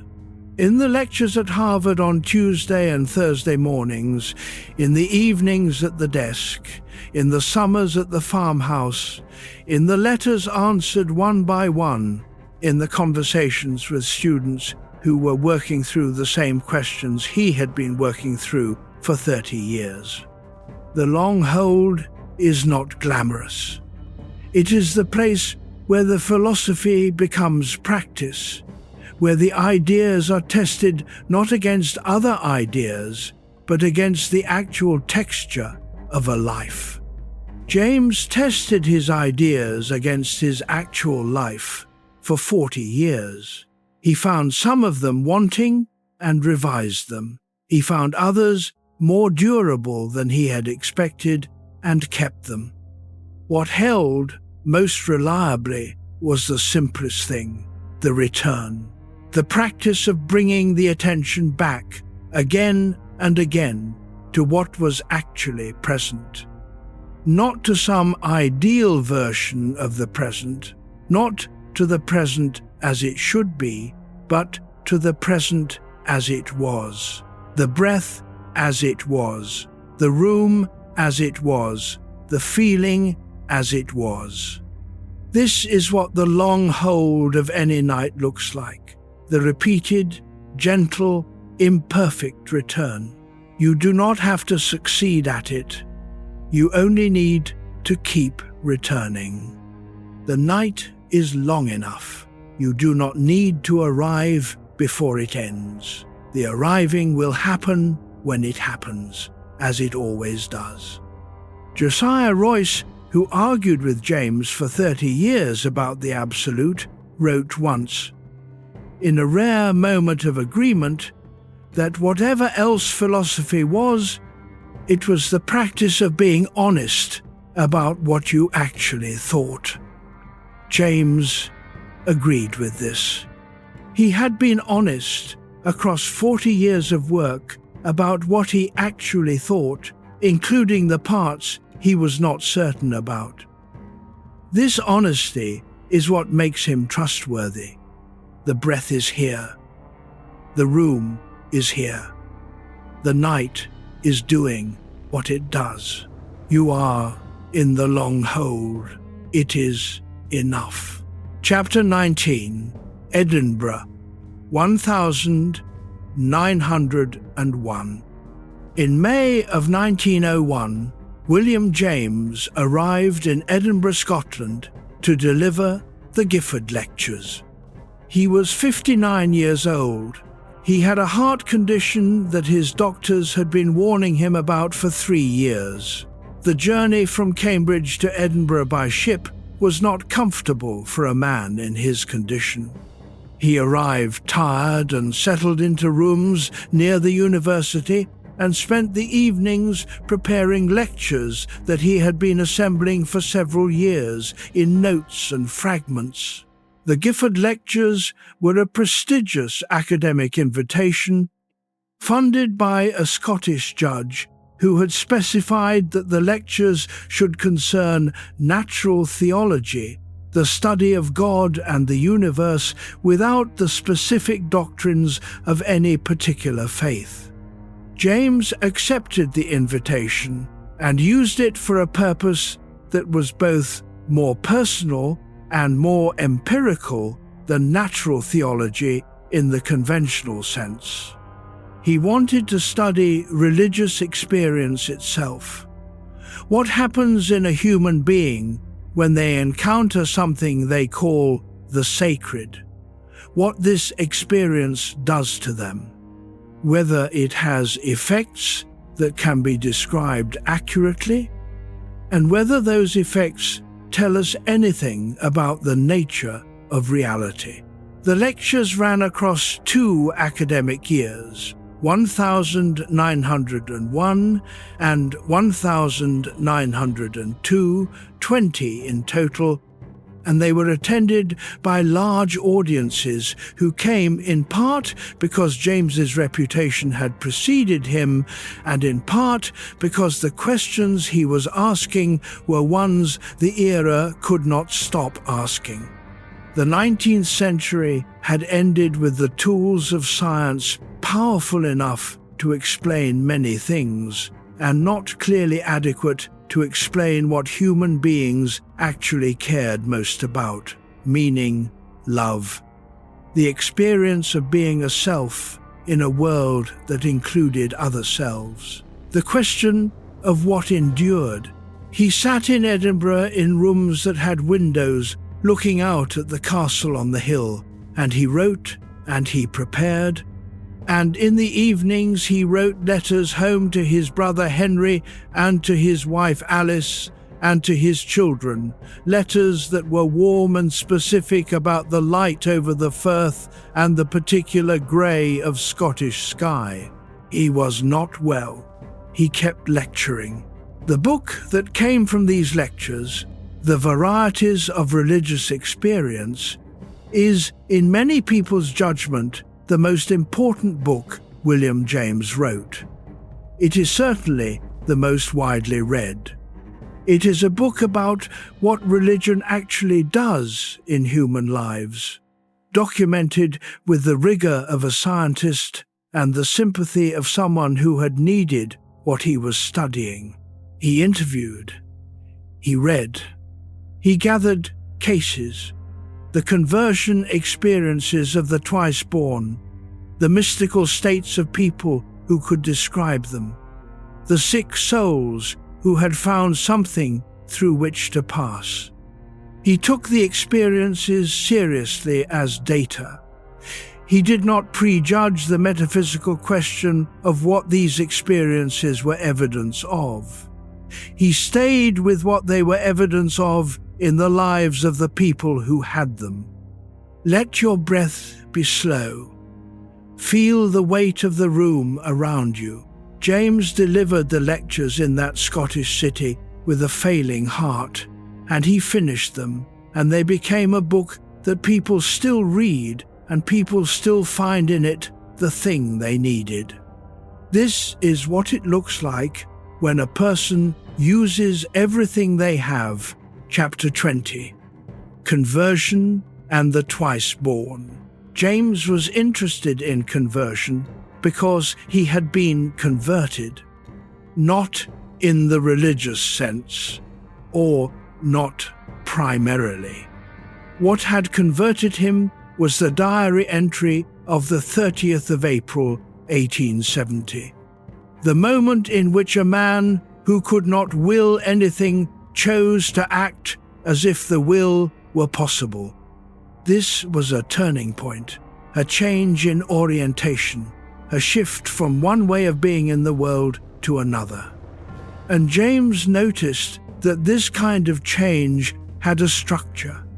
It had a before and an after, and something that happened in the space between them that was not fully describable in rational terms.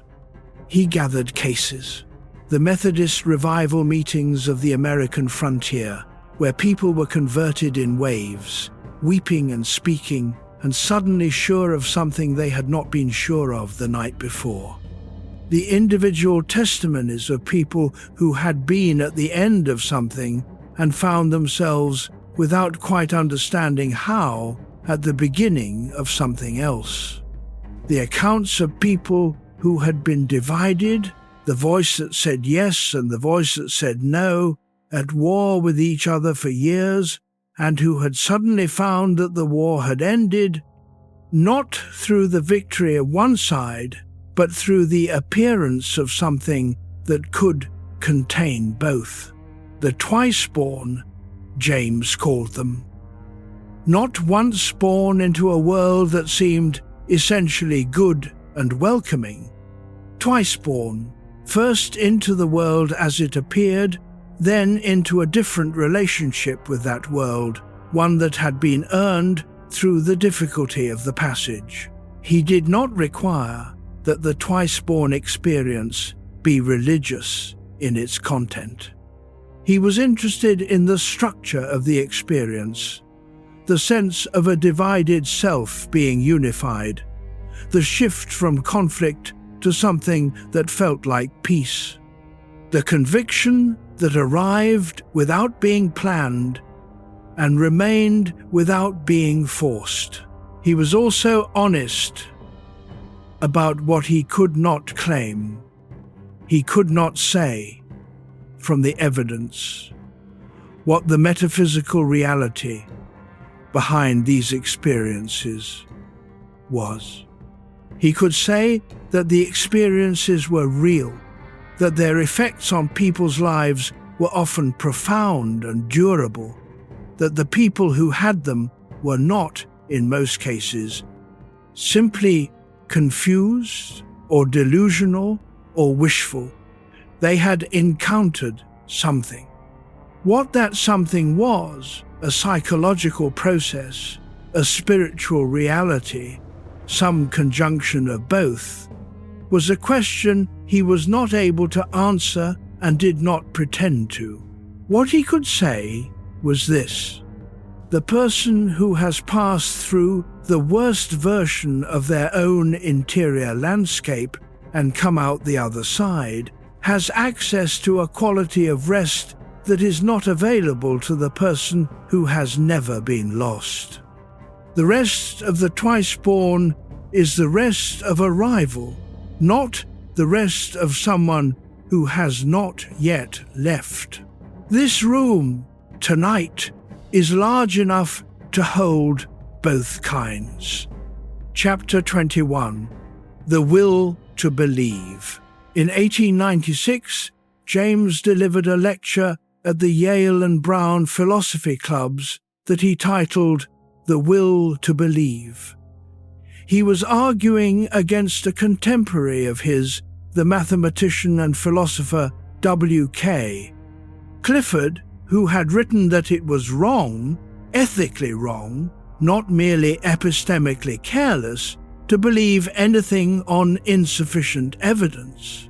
James thought Clifford was wrong in an important way. Not about the value of evidence.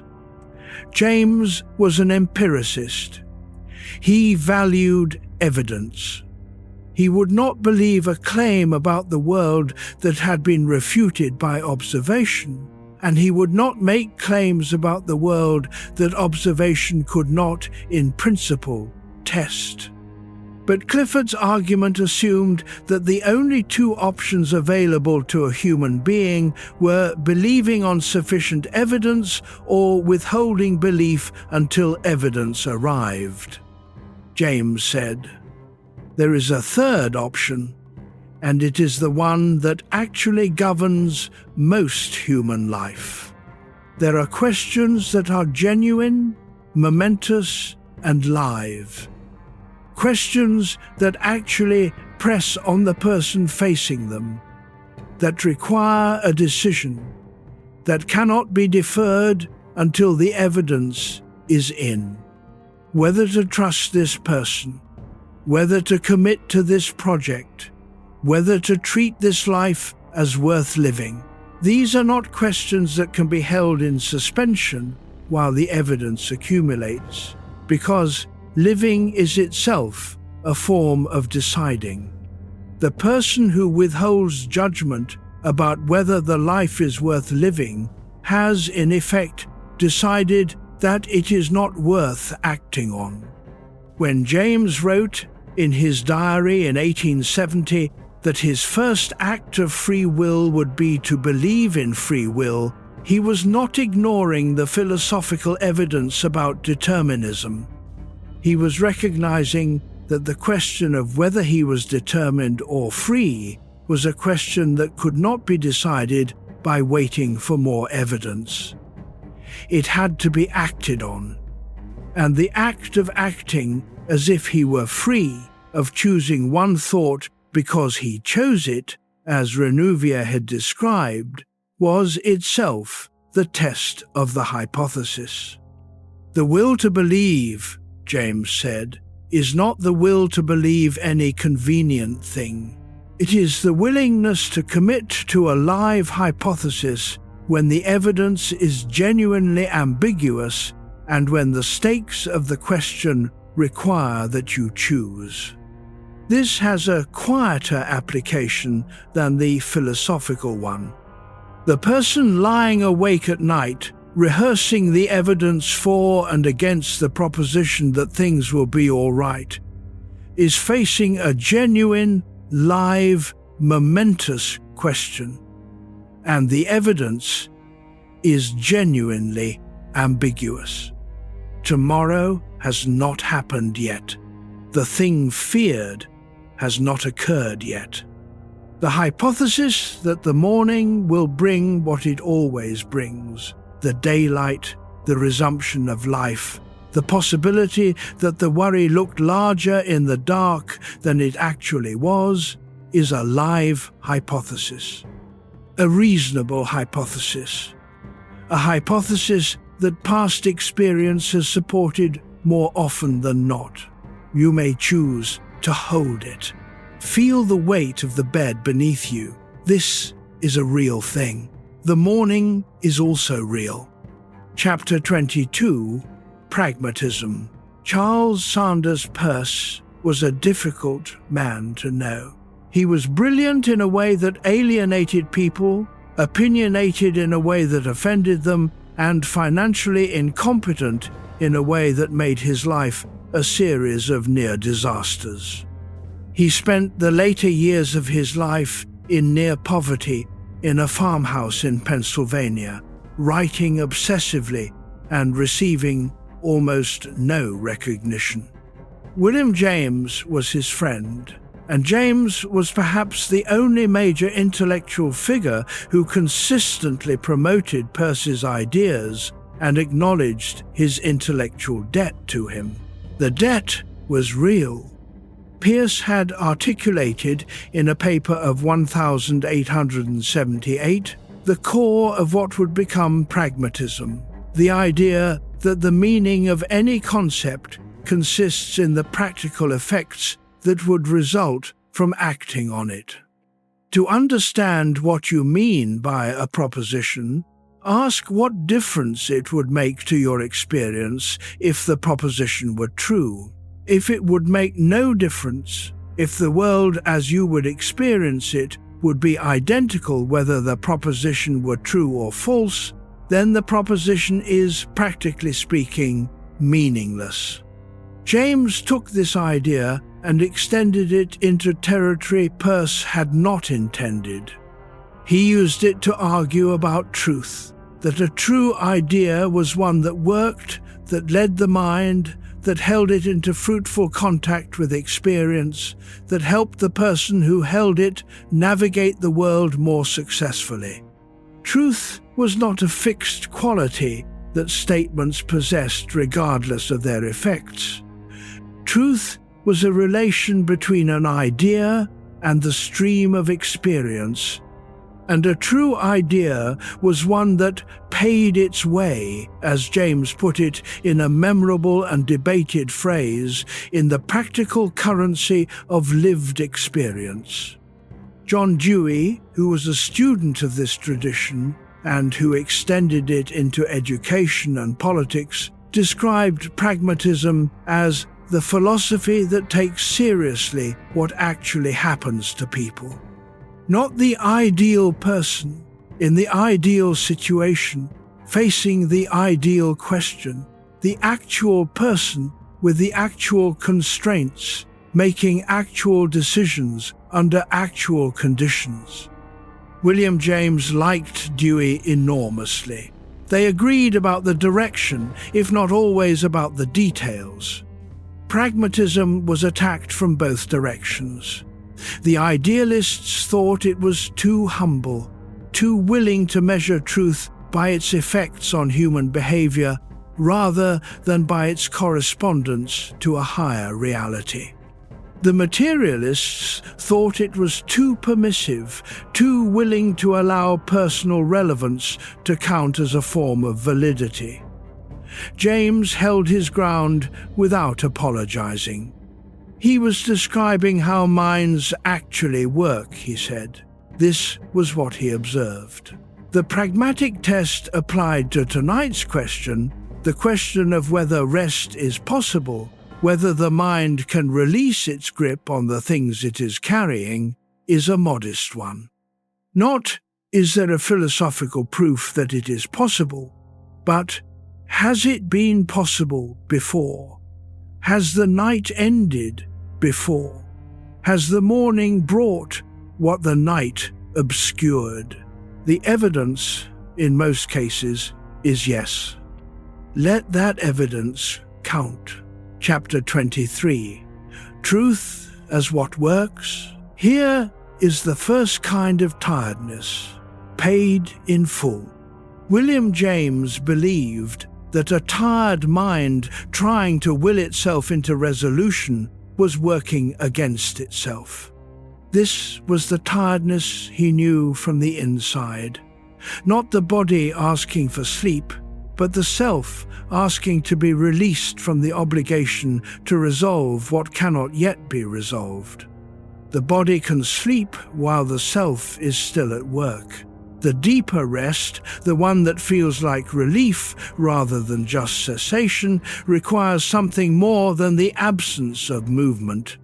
What it requires is a small act of permission, not the decision that everything is fine, not the resolution of the outstanding questions, just the decision to set them down for the night.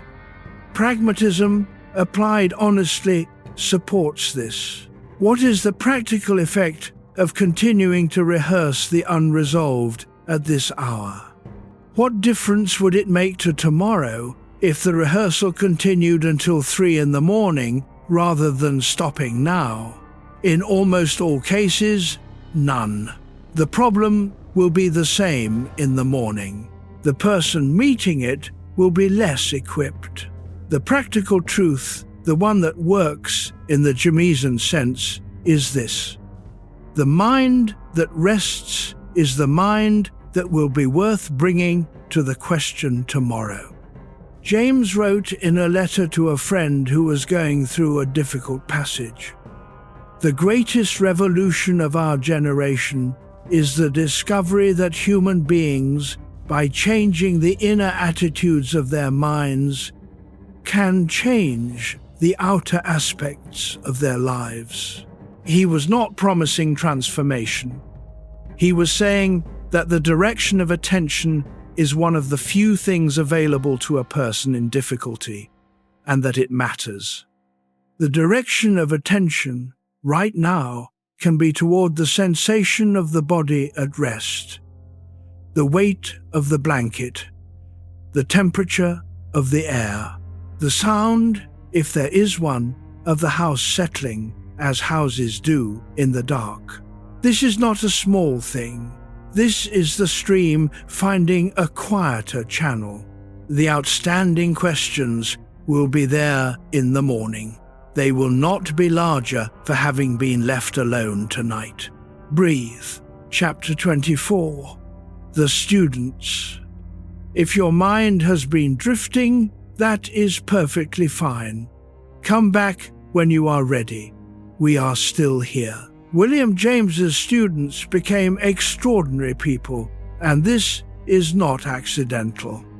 He attracted the kind of student who was already asking the questions that he took seriously, and he took their questions seriously in return.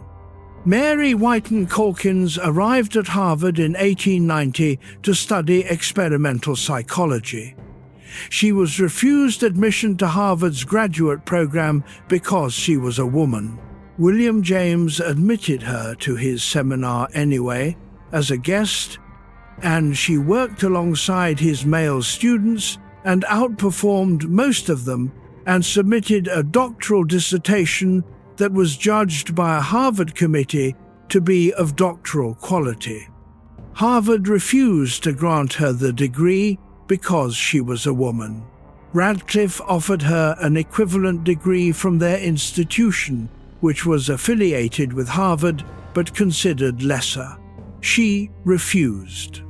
She spent the rest of her career at Wellesley, became the first woman president of the American Psychological Association, and her work on memory and the self is still cited. James thought she was one of the best students he ever had. He said so in writing. W.E.B. Du Bois attended James's lectures and corresponded with him. Du Bois was working on the concept of double consciousness, the experience of being black in America, of seeing yourself always through the eyes of a world that sees you as a problem, of inhabiting two identities at once that the world insists cannot coexist. James's account of the divided self, of the stream of consciousness as something always filtering and selecting, of attention as the site of freedom and constraint both. These ideas would be transformed in Du Bois's hands into something that James, a man of his class and his era, could perhaps not have arrived at on his own. Gertrude Stein was also a student, briefly, studying brain anatomy under James. She did not stay in science. She went to Paris and became the person who wrote "A rose is a rose is a rose," and sat in a room with Hemingway and Picasso and argued about everything and her prose style. Its deliberate refusal of conventional flow, its circularity, its insistence on the present moment of experience has a quality that anyone who has read James's account of the stream of consciousness will recognize. James was not simply teaching facts about the mind, he was modeling a way of attending to experience. His students did not all reach the same conclusions. They went in many directions. But they carried something from the way he thought, from the way he sat with a problem and refused to dismiss it until he had understood what it was actually saying. This is what a teacher does when they teach well. Let your shoulders drop. The body knows what to do with rest. You do not need to guide it. And he held his seminar for 22 years. He never stopped being curious about the answers. Chapter 25. James against Empire. In 1899, the United States was at war in the Philippines. The Spanish-American War of 1898 had ended with Spain ceding its former colonies to the United States, and the American government had decided that the Philippines would be administered as an American territory against the wishes of the Filipino people, who had been fighting for their own independence for years. A brutal military campaign followed, involving atrocities that were reported in the American press and that William James, reading the newspapers in Cambridge, found impossible to ignore. He joined the Anti-Imperialist League. He wrote letters to newspapers. He spoke at public meetings. He was 60 years old and had a bad heart and was in the middle of writing the lectures that would become the Varieties of Religious Experience, and he was also, in his spare hours, writing essays about what it meant for a republic to impose its will by violence on a people who had not chosen to be governed by it. He was not a political philosopher in the technical sense. He had not written a systematic theory of justice or rights, but he had written for 30 years about the primacy of experience, about the view from the person actually living the life in question, about the moral importance of taking seriously what it is actually like to be the person you are making decisions about. And from that ground, the imperialism was clear. The Filipino experience of American occupation was not an abstraction. The Filipino preference for self-determination was not irrelevant to the question of whether self-determination should be extended to them. James wrote with an anger that is unusual in his work.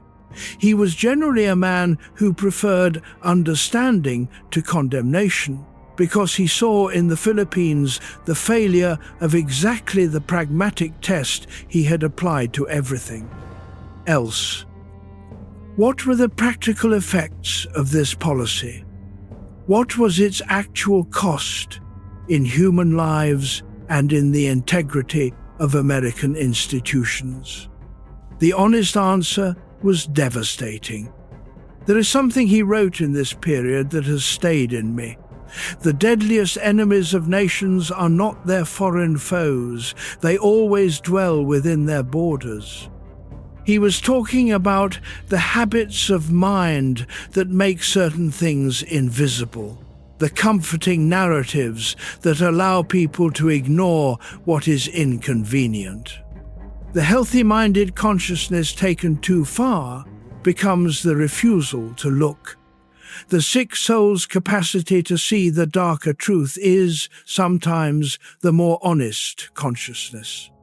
The body he was defending was not abstract. It was the body of a specific person in a specific place who had not been consulted. Notice your own body where it is. It is specific. It is yours. It is here.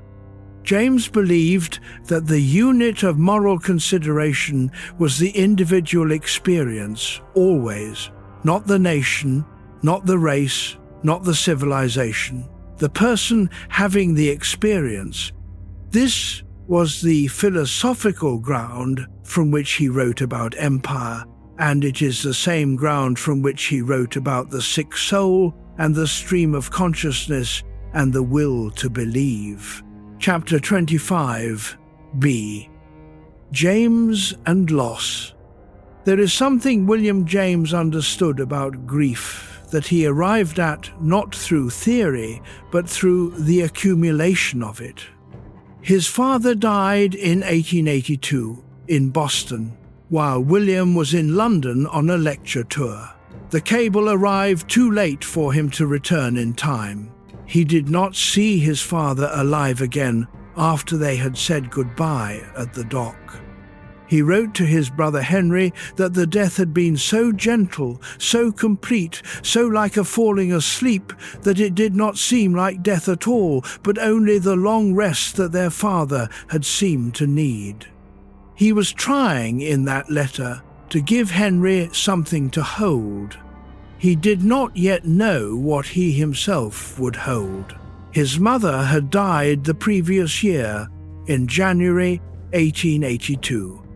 Mary Walsh James, who had managed the enormous logistical and emotional machinery of the James household for 4 decades, who had done so without complaint and without credit, who had been the still point around which the circulating genius of the family had revolved. She died in a night, quickly, of a cardiac event. William arrived to find her already gone. He wrote about the death of his mother in a letter that is careful and observant and does not yet have access to its own grief. This is what shock looks like in writing. Perfect clarity about the external facts, and a blind spot exactly where the feeling should be. The feeling came later, as it does. His sister Alice died in 1892.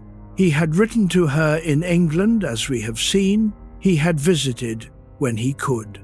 He had understood her more than most people in the family understood her, which still meant he had missed the central fact of her life, which was that she had been given a mind and then denied the world in which to use it. He grieved her. He grieved perhaps something about the gap between understanding and action that her life made visible. Herman, his youngest brother, died in 1885. Herman had been the gentle one, the least driven, the least armored. He had not made the claim on the world that the others had made. He died at 33 of a pulmonary condition, with his potentials largely undemonstrated. William grieved Herman perhaps the most privately, the most simply, and then, in 1898, while hiking in the Adirondacks, James collapsed with what turned out to be a serious cardiac problem. He had pushed past what his heart could sustain on that particular mountain on that particular morning, and he had known during the last hour of the descent that something structural had changed. He was 56. He would live 12 more years, but he would live them with a heart that had been telling him its limits and that he did not always respect. He wrote to a friend after the diagnosis, "I have been reconciling myself to the possibility of death, and I have found it more possible to reconcile with than I would have expected." What he did not say in that letter, but what appears in the texture of his writing from this period onward, is that something in the close encounter with finitude had simplified him. The work that remained felt more concentrated. The arguments about metaphysics felt less important than the specific person in the room. The long view had been shortened and had somehow become more vivid. Grief, James eventually came to believe, was not a deviation from the healthy life, but a feature of it. The healthy-minded person was not the person who did not feel the losses. The healthy-minded person was the person who felt them and found, on the other side of the feeling, that the life had not ended. That it continued, changed, with a different weight but the same essential motion. The stream of consciousness does not stop at the points of grief, it continues. It is altered by them. The water moves differently past the stones it has flowed over, but it continues. The movement is what it is. In the darkness of this hour, if there are losses in your inventory, and most people lying awake in the middle of the night carry some inventory of losses, things that ended, people who are gone, versions of the life that did not happen, William James, who had his own inventory, would say only this: the consciousness that holds the losses is larger than the losses. The stream is not broken by the stones, it continues. Let the losses be what they are. Let them rest in the same water as everything else. The stream continues. You are in it. Chapter 26. Radical Empiricism. In the years after the Gifford Lectures, James was working on what he called radical empiricism. The word radical was important to him.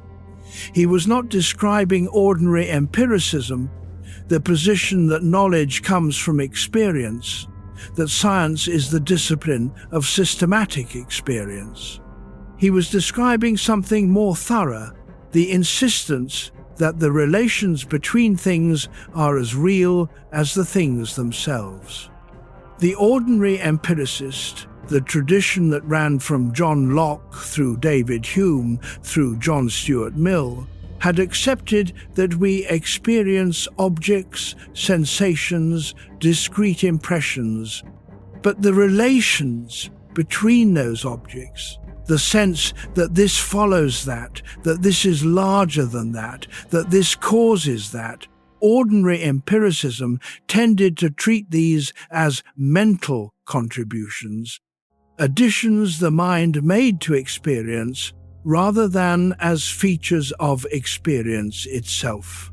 James said, no, the relations are experienced. When you experience the feeling of and, the connective sense that moves you from one thought to the next, you are not adding a mental category to otherwise unconnected impressions.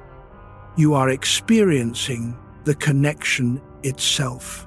Pure experience contains both the terms and the relations between them. This matters because it means the world is not, at the most basic level, a collection of separate things that the mind then assembles. It is, at the most basic level, connected. The connections are given in experience, not imposed upon it. Henri Bergson, in Paris, was working on adjacent ideas, the philosopher of duration, of time as experienced from the inside, of the flowing quality of consciousness that no snapshot could capture. He and James corresponded, read each other, found each other's work illuminating. James thought Bergson had seen something important about the nature of time and the inadequacy of treating consciousness as a succession of static frames. The radical empiricist's world is more continuous than the ordinary picture allows. The gaps between things are also things. The silence is part of the music. The moment between sleep and waking is part of the night. What this means for the mind at rest is that you do not need to arrive at sleep. You are already in a continuum that includes sleep. The stream does not stop at the edge of consciousness and resume in the morning. It continues, in the dark, doing whatever it does when you are not attending to it. You have been here before, many thousands of times. The passage is known. Let the continuity carry you. It is already doing so. Chapter 27, The Letters. In 1904, a young woman named Pauline Goldmark wrote to William James about a period of severe depression she was experiencing. She was a friend of his family, someone he had known for years. He wrote back. He had received many such letters. He answered most of them. The letters he wrote to people in difficulty are, to my mind, among the most valuable things he produced, not because they are philosophically rigorous. They are not. They are personal, specific, sometimes awkward in the way of a person trying to help someone they cannot quite reach, but because they show what he actually believed at the level of practice, not the level of theory. He told Goldmark not to fight the feelings. He had tried fighting them himself and found that the resistance made them larger. He told her that the sick soul was not a permanent condition in most cases, that he had known it, that it had lifted, that the lifting did not require understanding what had caused it or certainty about when it would come. It lifted when it lifted. The task in the meantime was to stay. He told her to attend to small things. Not because small things solved the problem, but because they were available and real, and the sick soul needed something real to hold on to. The smell of coffee, the light on a particular wall at a particular hour, the sound of the house. He told her that the great philosophies were of limited comfort in the middle of the worst of it, and that she should not feel she was failing to be philosophical. He was not certain, he admitted, that his ideas about pragmatism and the will to believe were of any use to someone who was not yet back from the worst of it. They were ideas for the return journey, not the descent. This is the kind of letter a man writes when he has been where you are. Rilke, who was a poet and not a psychologist and not an American, wrote in one of his letters to a young poet, "Be patient toward all that is unsolved in your heart and try to love the questions themselves." He wrote this in 1903, the year before James wrote to Goldmark. They did not know each other. The same truth had arrived at both of them from different directions. Be patient with what is unsolved. The questions do not have to be answered tonight. Feel the weight of your hands where they rest. They are carrying nothing tonight except their own weight. William James wrote letters to people in trouble for most of his adult life, and in each one he was trying to say the same thing in a different way. The thing you are going through is real, and it is not the last thing, and the capacity you are doubting is more intact than it currently feels. Chapter 27b. What Mind Does When Trusted. William James spent 40 years of his professional life arguing for something that sounds simple but is not, that mind, when trusted, tends toward health. This is not a statement of optimism. He was not an optimist in the easy sense. He had been through enough: the dark years, the months of near paralysis, the grief, the heart that could not sustain the mountain, to know that the tendency toward health was not automatic or guaranteed. It required conditions. It required the absence of certain kinds of interference. The interference he was most concerned with was the interference of excessive will. He had noticed, in himself and in the patients he saw and in the students he taught, that the mind under the pressure of forced effort tended to lock. The harder the will drove, the more the thing being sought receded. Sleep would not come to the person gripping for it. The name would not arrive to the person who reached for it directly. The insight would not emerge to the person who sat down and demanded it. These were not failures of will. They were demonstrations of something about how the mind's deeper processes worked, which was not by force, but by a kind of prepared receptivity. He called this, in various formulations, the art of letting go. Not of effort, he was not against effort, he spent enormous amounts of it, but of the kind of effortful gripping that produced only its own tension. There was a mode of engagement with the mind's work that was light enough to allow the work to happen. He was trying to describe and cultivate that mode. The religious mystics had known something about this. They called it by different names in different traditions, but the structural description was consistent.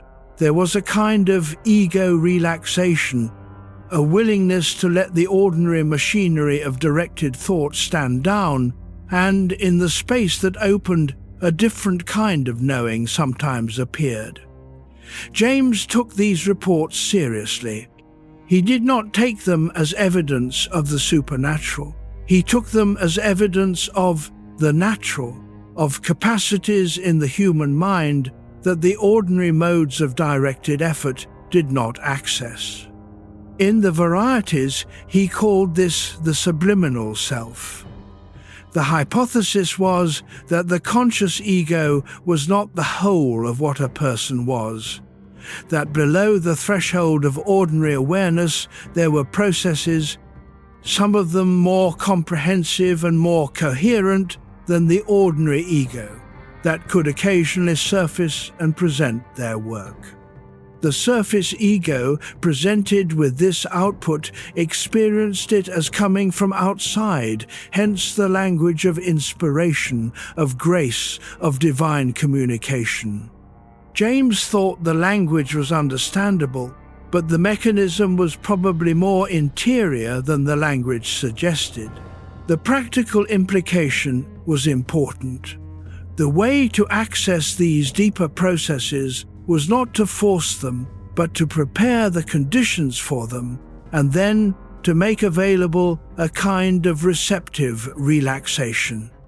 To do the work that could be done by effort, and then to release the outcome and trust the deeper process.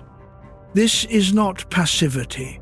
It is a more sophisticated form of engagement than simple effort. It requires the discipline to do the preparatory work and the equally demanding discipline to release it afterward. Applied to the night, you have done the preparatory work. The day was full of it. The thoughts that arise now in the dark are the surface echo of processes that are continuing without your management. They do not require direction. They require the same thing James was pointing at, a prepared receptivity that trusts the process without gripping it. The mind, when trusted in this way, does what it does. It moves, it sorts, it finds relations between things that did not seem related. It rests when resting is available. You are providing the trust. The mind is doing the rest. Let the process continue without interference. The stream knows its course. Chapter 28. The body as ally. Here is the thing about attention that William James said.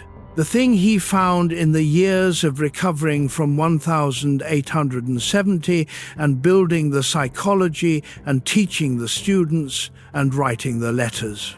The body is not against you. This seems simple. It is not entirely.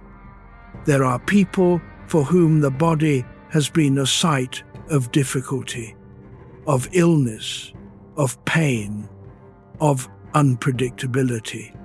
There are people who have learned, over years of experience, to distrust what the body announces. James understood this. He had a body that had given him considerable trouble. He did not write about the body as something smoothly and reliably cooperative, but he also came, over years of observation and personal experience, to a conviction that the body knew something the mind sometimes forgot. That rest was not a luxury, not an indulgence, not a failure of will, but a fundamental requirement of the system. The nervous system requires rest. This is not a metaphor, it is physiology. The habit of rest, the repeated choice at a regular time to make conditions favorable to sleep, is as real a habit as any other. The body learns it, the nervous system deepens the groove. The person who has rested regularly knows in their body what the approach of rest feels like, and this knowing is available to them even when the mind is still busy.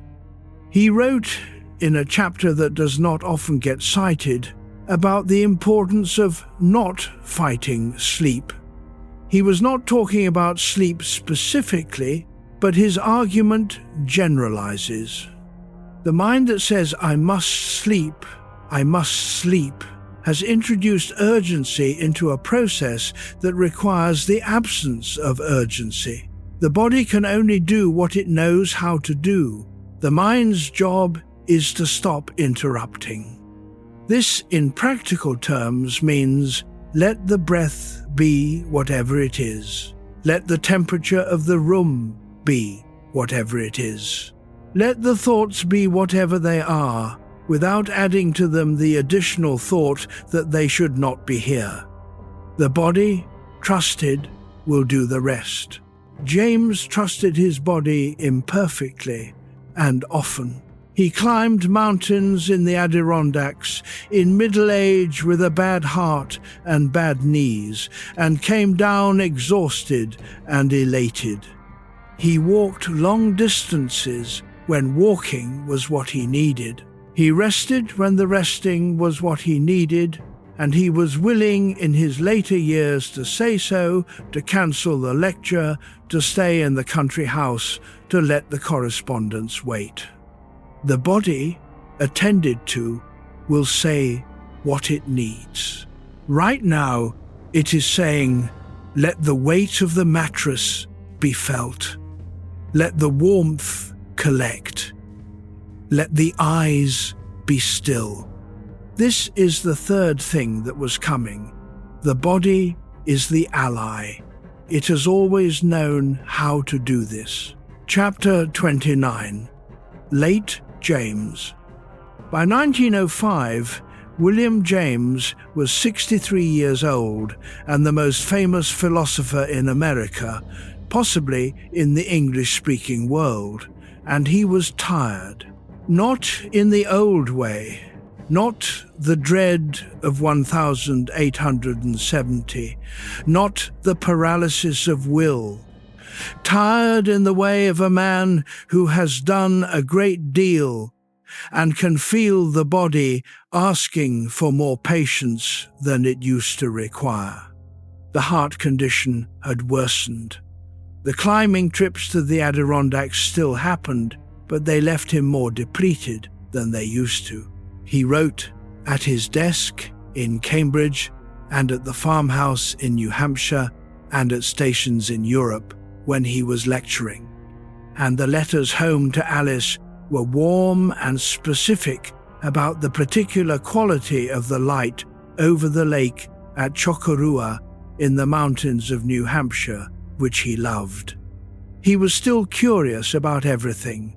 This did not change. He wrote to Bergson. He read the work of Frederick Myers on psychical research, the study of phenomena that the mainstream of science was not ready to take seriously, telepathy and apparitions and the survival of consciousness after death. James was not credulous. He did not simply believe these reports, but he thought the phenomena were worth studying, that the dismissal of them by respectable science was itself a kind of prejudice, that the honest empiricist had to take seriously the experiences people actually reported, even when those experiences did not fit the prevailing model. He sat on committees, he delivered lectures, he wrote the essays that would become the books A Pluralistic Universe and Some Problems of Philosophy, the latter unfinished at his death. He was still arguing with Josiah Royce about the absolute, with the same warmth and the same disagreement they had maintained for 30 years. He had said, in a lecture of 1900, that there are two things we can do with time. We can spend it, or we can invest it. He was speaking about attention. The time spent in the rehearsal of old wounds and unresolvable worries is time spent. The time given to attending to what is present, to the thought that is actually here rather than the thought about what is not here, is a kind of investment. He was not certain this was a good way of putting it. He revised it in the notes afterward. But the underlying observation stood. Where you put the attention is not neutral. It shapes what the mind becomes. He was shaping his own mind, even in those late years, even when the energy was limited. He was reading, he was writing, he was still curious. Notice the warmth of the room where you are, the breath that moves on its own, the particular quiet of this hour. Chapter 29b. The body as the site of philosophy. There is a late James that is different from the early James, and the body is part of the difference. The early James, the James of the late 1870s and the 1880s, the James building the psychology, was in some ways still fighting the dualism he had inherited. Mind and body as separate categories, to be reconciled. Consciousness on one side, nervous system on the other. The problem was how they related. The later James had moved past the problem by, in a sense, dissolving its terms. In the radical empiricism of his last decade, experience was primary, and the distinction between mind and body was a distinction made within experience, not a distinction between experience and something else. What you felt when you felt a pain was not a mental representation of a bodily state. It was the state known from the inside. This shift in his thinking corresponded to a shift in his life. After the heart episode of 1898, James could not ignore the body in the way that the typical philosopher could ignore it, as a vehicle for the mind, adequately managed, not requiring particular attention. His body required particular attention. It had limits that his habits of engagement did not naturally respect. He had to learn to treat it differently. He took this personally, and he also took it philosophically. The body that required attention became, in his thinking, the body that was philosophically primary. The body as the site of experience, not the vessel of experience. The difference matters.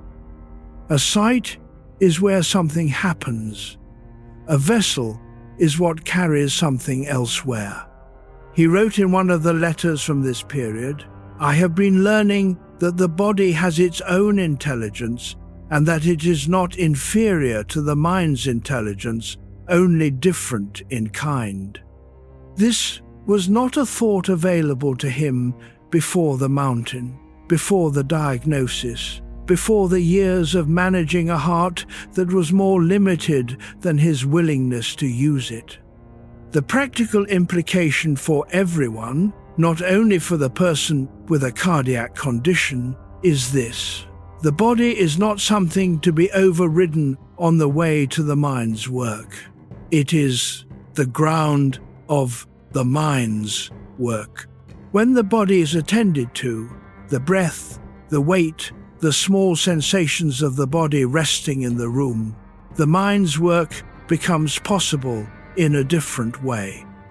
James's later thinking about emotion had always pointed at this. The emotion is not a mental state that causes a bodily expression. The bodily state is the emotion known from the inside. Fear is not a thought that produces trembling. The trembling and its bodily kin are what fear is in its actual occurrence. This means that the way to address the feeling is not always to address the thought. Sometimes the way to address the feeling is to attend to the body, to the breath, to the weight, to the place where the floor or the bed supports the body, and allow the bodily settling to do the work. The body settles more readily than the mind. It has been trying to settle for the last hour. The mind has been what kept it from settling. Now the mind is quieting. The body knows what to do. Let it. The weight is here. The breath is here. The darkness holds the body exactly as it is. This is what William James at the end knew about the body, that it was trustworthy when allowed to be, that it knew things the mind did not, that the philosophy finally lived here. Chapter 30, The Final Summer. If your mind has been drifting, come back gently. You do not need to have followed every word. We are close now to the end of the stream tonight. In the summer of 1910, William James was dying. He knew this. The heart condition had been moving toward this conclusion for several years, and in the summer of 1910, it became clear that the movement was nearly complete. He was at the farmhouse in Chocorua, New Hampshire, where he had spent many of the best summers of his life, where the lake was visible from the window and the mountains rose beyond it in the particular blue-green of a New England summer at altitude. He had been in Europe receiving medical treatment that had not helped. He had come home because he wanted to be at the farm. He and Alice arrived in late August, and he was weaker than he had been when he left, and they both knew that the recovery the doctors had spoken about was not coming. His brother Henry was there. Henry James, the novelist, the watcher, the man who had been noticing what was unsaid for 68 years, was there with his brother. They talked. In the last days, when William could not talk easily, Henry sat with him. William died in Alice's arms on the 26th of August, 1910. He was 68 years old. Henry James, who had spent his career writing about the things that were not said between people, wrote afterward, "I sat with him, and I had never loved him so well. The farmhouse at Chocorua, the lake in summer, the mountains beyond the window, this is where William James ended. Not in a lecture hall, not at a desk in Cambridge, but in a room with the people who had known him longest and loved him most completely." He had written in one of his last essays that the stream of consciousness continues past the point where we can observe it. He could not prove this. He was not claiming to prove it. He was saying that the evidence of human experience, the evidence of the people who had come back from the worst of it and described what they had found, suggested that consciousness was more continuous, more persistent, more various in its forms than the ordinary materialist account allowed. He died with questions still open. He would have been surprised if they had not been. The lake at Chocorua is still there. The mountains are still there. The summer light on the water is still the particular blue-green that he loved. Let your breath go slow. The weight of the body is already settling. The night is long, and there is no need to arrive anywhere. Chapter 31.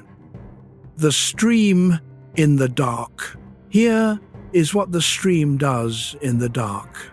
You are not thinking in the way you think during the day. The deliberate thoughts, the shaped sentences, the argument from premise to conclusion, these are the substantive parts of the stream, the perching points, and they require a degree of energy that the stream has been releasing since you lay down. What the stream does in the dark, when the day's perching points have become less insistent, is something James described and modern sleep science has confirmed. It moves more freely without the direction that waking life imposes. The connections it makes are less supervised. The images that arise come from further back in the memory and further forward in the imagination, and the filter that ordinarily keeps them organized is turned down. This is not disorder. It is a different kind of order. The dreaming mind is doing something.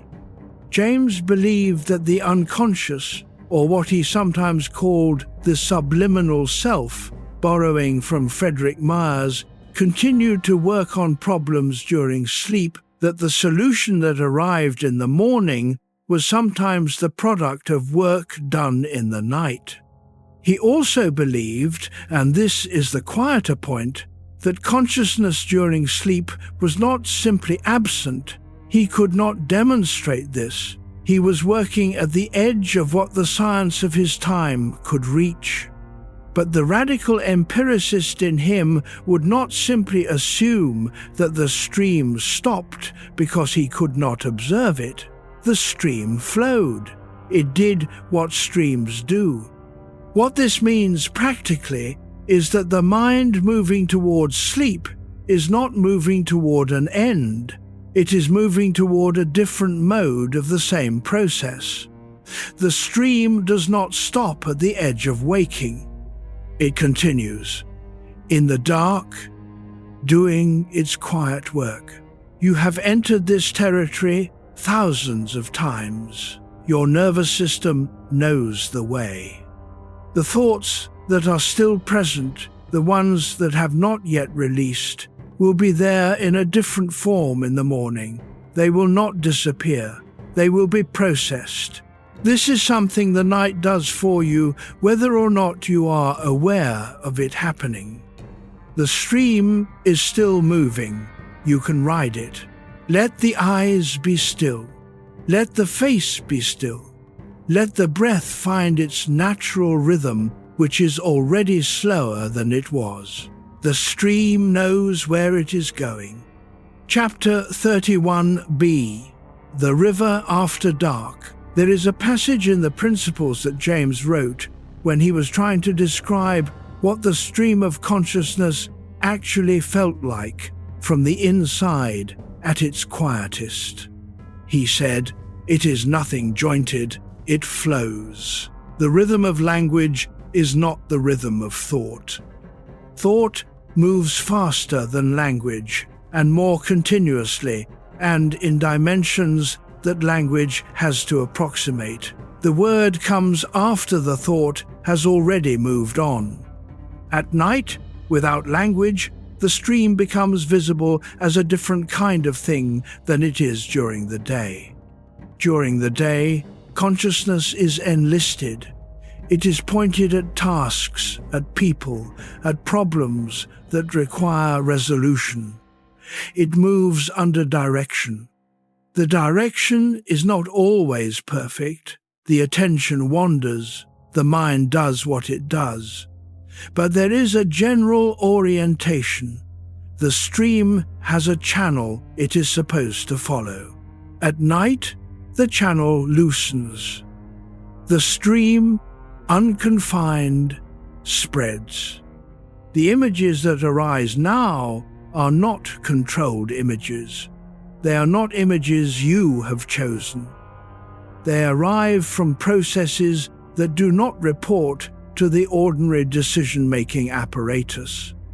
They come from the edge of things, from the fringe that James described, the halo of relations and suggestions and half-formed recognitions that surrounds every central object of consciousness. The fringe at night is wider than the fringe during the day. The halo expands. The connections that present themselves are less logical and more associative, less linear and more webbed. This is not a failure of thought. This is thought in a different mode, the mode appropriate to the night, to the transition, to the edge of sleep. Renouvier had given James, in 1870, the concept of free will understood as the capacity to attend. James spent 40 years refining what he meant by this. By the end, he meant something quite specific, not the will to force, but the will to sustain attention voluntarily without external demand on what mattered. At night, the voluntary sustaining becomes a voluntary releasing. The practice reverses. The discipline of the night is not to grip, but to permit, to allow the stream to find its own level, to allow the fringe to widen without pulling it back, to allow the images to arise and pass without evaluation. This is the hardest discipline for people who have spent their days in sustained voluntary effort. The will that has served them all day does not easily stand down. It wants to keep directing, keep monitoring, keep assessing.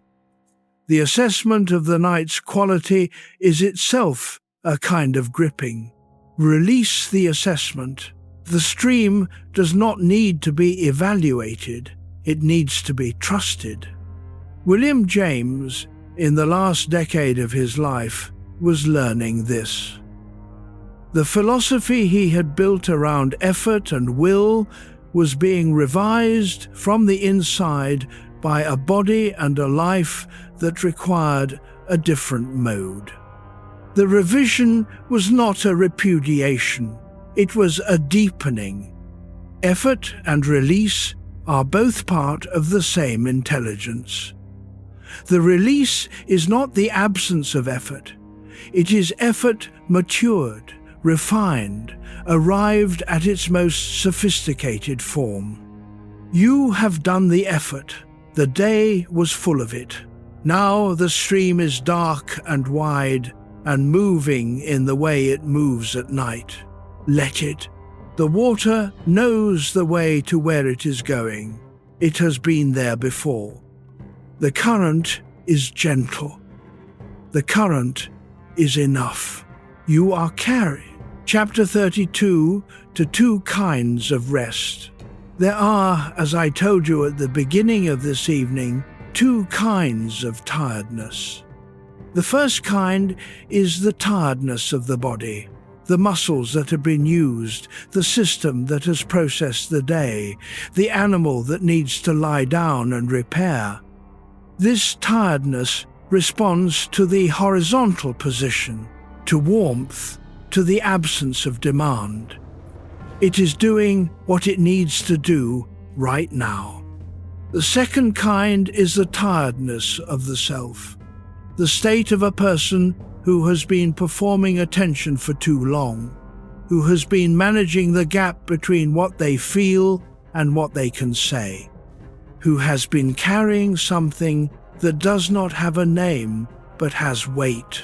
This is the tiredness that sometimes keeps the first kind of rest from arriving, because the self is still at its desk in the mind, still reviewing the accounts, still trying to finish something that cannot be finished tonight. William James knew both kinds. The body's tiredness he understood from his years of illness.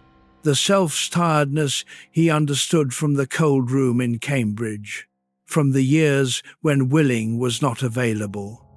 And the thing he found, the thing that begins in a diary entry in 1870 and unfolds through 40 years of philosophy and teaching and writing and care, is that the self's tiredness responds to permission. Not to resolution, not to the finishing of what was not finished, to the decision to let it be unfinished for now. This is not failure. This is the pragmatic truth. The only available action at this hour is rest. Everything else must wait, and it can wait because it is not going anywhere, and because the mind that rests will be more capable of meeting it than the mind that did not. The permission is available right now. You can set down whatever the self is still carrying. Not permanently, not with any promise about how you will feel about it tomorrow, just for tonight. The first tiredness is already being answered by the body. The second tiredness is already being answered by this moment, by the decision which you do not need to announce to anyone to stop managing the gap between what you feel and what you can say. They are both here. Both are recognized. Both can be still. Chapter 33. Permission. William James spent 40 years studying the mind, and what he concluded in the late essays and the letters and the last lectures was something that does not look like the conclusion of 40 years of rigorous scholarship. It looks simpler than that. It looks like something you might have known without the scholarship. He concluded that the mind that knows how to receive its own experience without adding to it the additional layer of judgment about whether the experience is the right one to be having is the mind most capable of genuine rest. Not the mind that has won the argument, not the mind that has resolved the outstanding questions, not the mind that has finally understood everything about itself. The mind that has, in some moment, let go of the requirement to understand. This is what he found in the diary in 1870 and what he spent the rest of his life giving vocabulary to. The will is not a force that can be applied indefinitely. It is a direction that can be chosen and then released and then chosen again. The choosing does not have to be permanent. It only has to be now. He wrote to his students about attention, and what he was always underneath the psychology describing was permission. The permission to attend to what is actually here rather than what is imagined to be somewhere else. The permission to be in the body that is lying down, in the room that is quiet, at this hour that is neither too early nor too late for what it is. You have permission. Not from William James, not from a philosophy. From the simple fact that rest is available, that the body already knows how to find it, that the mind has done enough today. The questions will be there in the morning. They will be smaller. The warmth is here now. The dark is here. The breath is here. That is enough. Chapter 33b, What Remains. The philosophy of William James, at its core, is a philosophy of what remains when the certainty is gone. The certainty he was trained to want, the certainty of the determinist, the certainty of the dogmatic rationalist, the certainty that would show the whole structure of things laid out in logical necessity from some fixed first principle. He could not find it. And eventually he stopped looking for it and found that what remained was sufficient.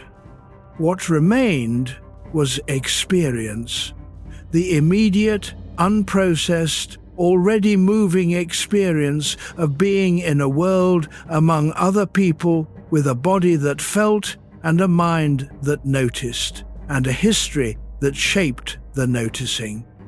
This could not be doubted in the way that abstract principles could be doubted. It was already there, already happening, before the questioning began. Whatever else might be uncertain, the fact of experience was not. And experience, attended to carefully, revealed structure.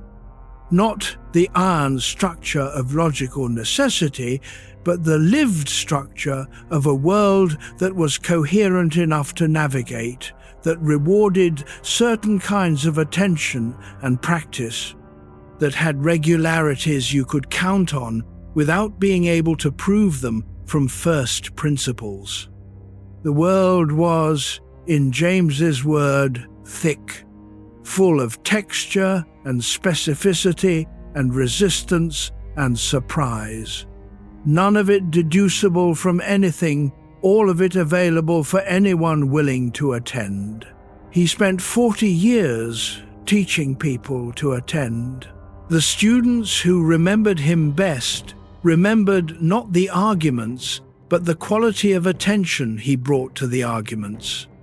The way he would stop mid-sentence and look out the window and say, "But wait, what is actually there?" Not what does the theory say is there, but what is actually there. The what is actually there was always more interesting than the theory. What is actually there in this room, in this hour? The body in the position it has settled into, the breath moving in its rhythm, the darkness that is not empty but full of the absence of visual noise, a different kind of presence. The sounds, if there are sounds, that have become background, that the ear has stopped resolving into signals requiring response. The mind that has been moving all day and is slowing now, not because you have forced it to slow, but because the conditions for slowing are present and the deeper processes know how to use them. William James, who struggled to sleep throughout his life, who spent decades managing the energy of a mind that was also managing a body it sometimes pushed too hard, who came to the question of rest from the inside of the difficulty, he would recognize this hour. He would not offer a technique. He would offer what he offered his students and his correspondents, an honest account of what he had found, and the suggestion that what he had found might apply. What he had found was this: the mind does not need to be driven toward rest. It needs to be released into it. The release requires trust. The trust is available. It does not require certainty about anything. It requires only the willingness to set down what the hands have been carrying and allow the night to be the night. The night is being the night. The stream is moving at the speed it moves at in the dark. You are in it, and it is carrying you, and the carrying requires nothing from you now but the willingness to be carried. Let that be enough. It is, chapter 34, what he would say. If William James were in this room tonight, I think he would say this: I have been where you are. Not exactly where you are. We are never exactly where anyone else has been, but in a version of the room in 1870, with the cold floor and the unread letter and the weight in the chest that would not lift. I came back from that room, not all at once, not because I found the right answer, but because I chose one day to act as if I could choose. The choice did not have to be large. It only had to be made. What I found in 40 years of studying the mind is that it is more capable of rest than it believes itself to be. In the moments when rest seems most out of reach, the capacity is there. The body knows it. The nervous system knows it. The stream knows how to find the quieter channel. You do not have to understand everything tonight.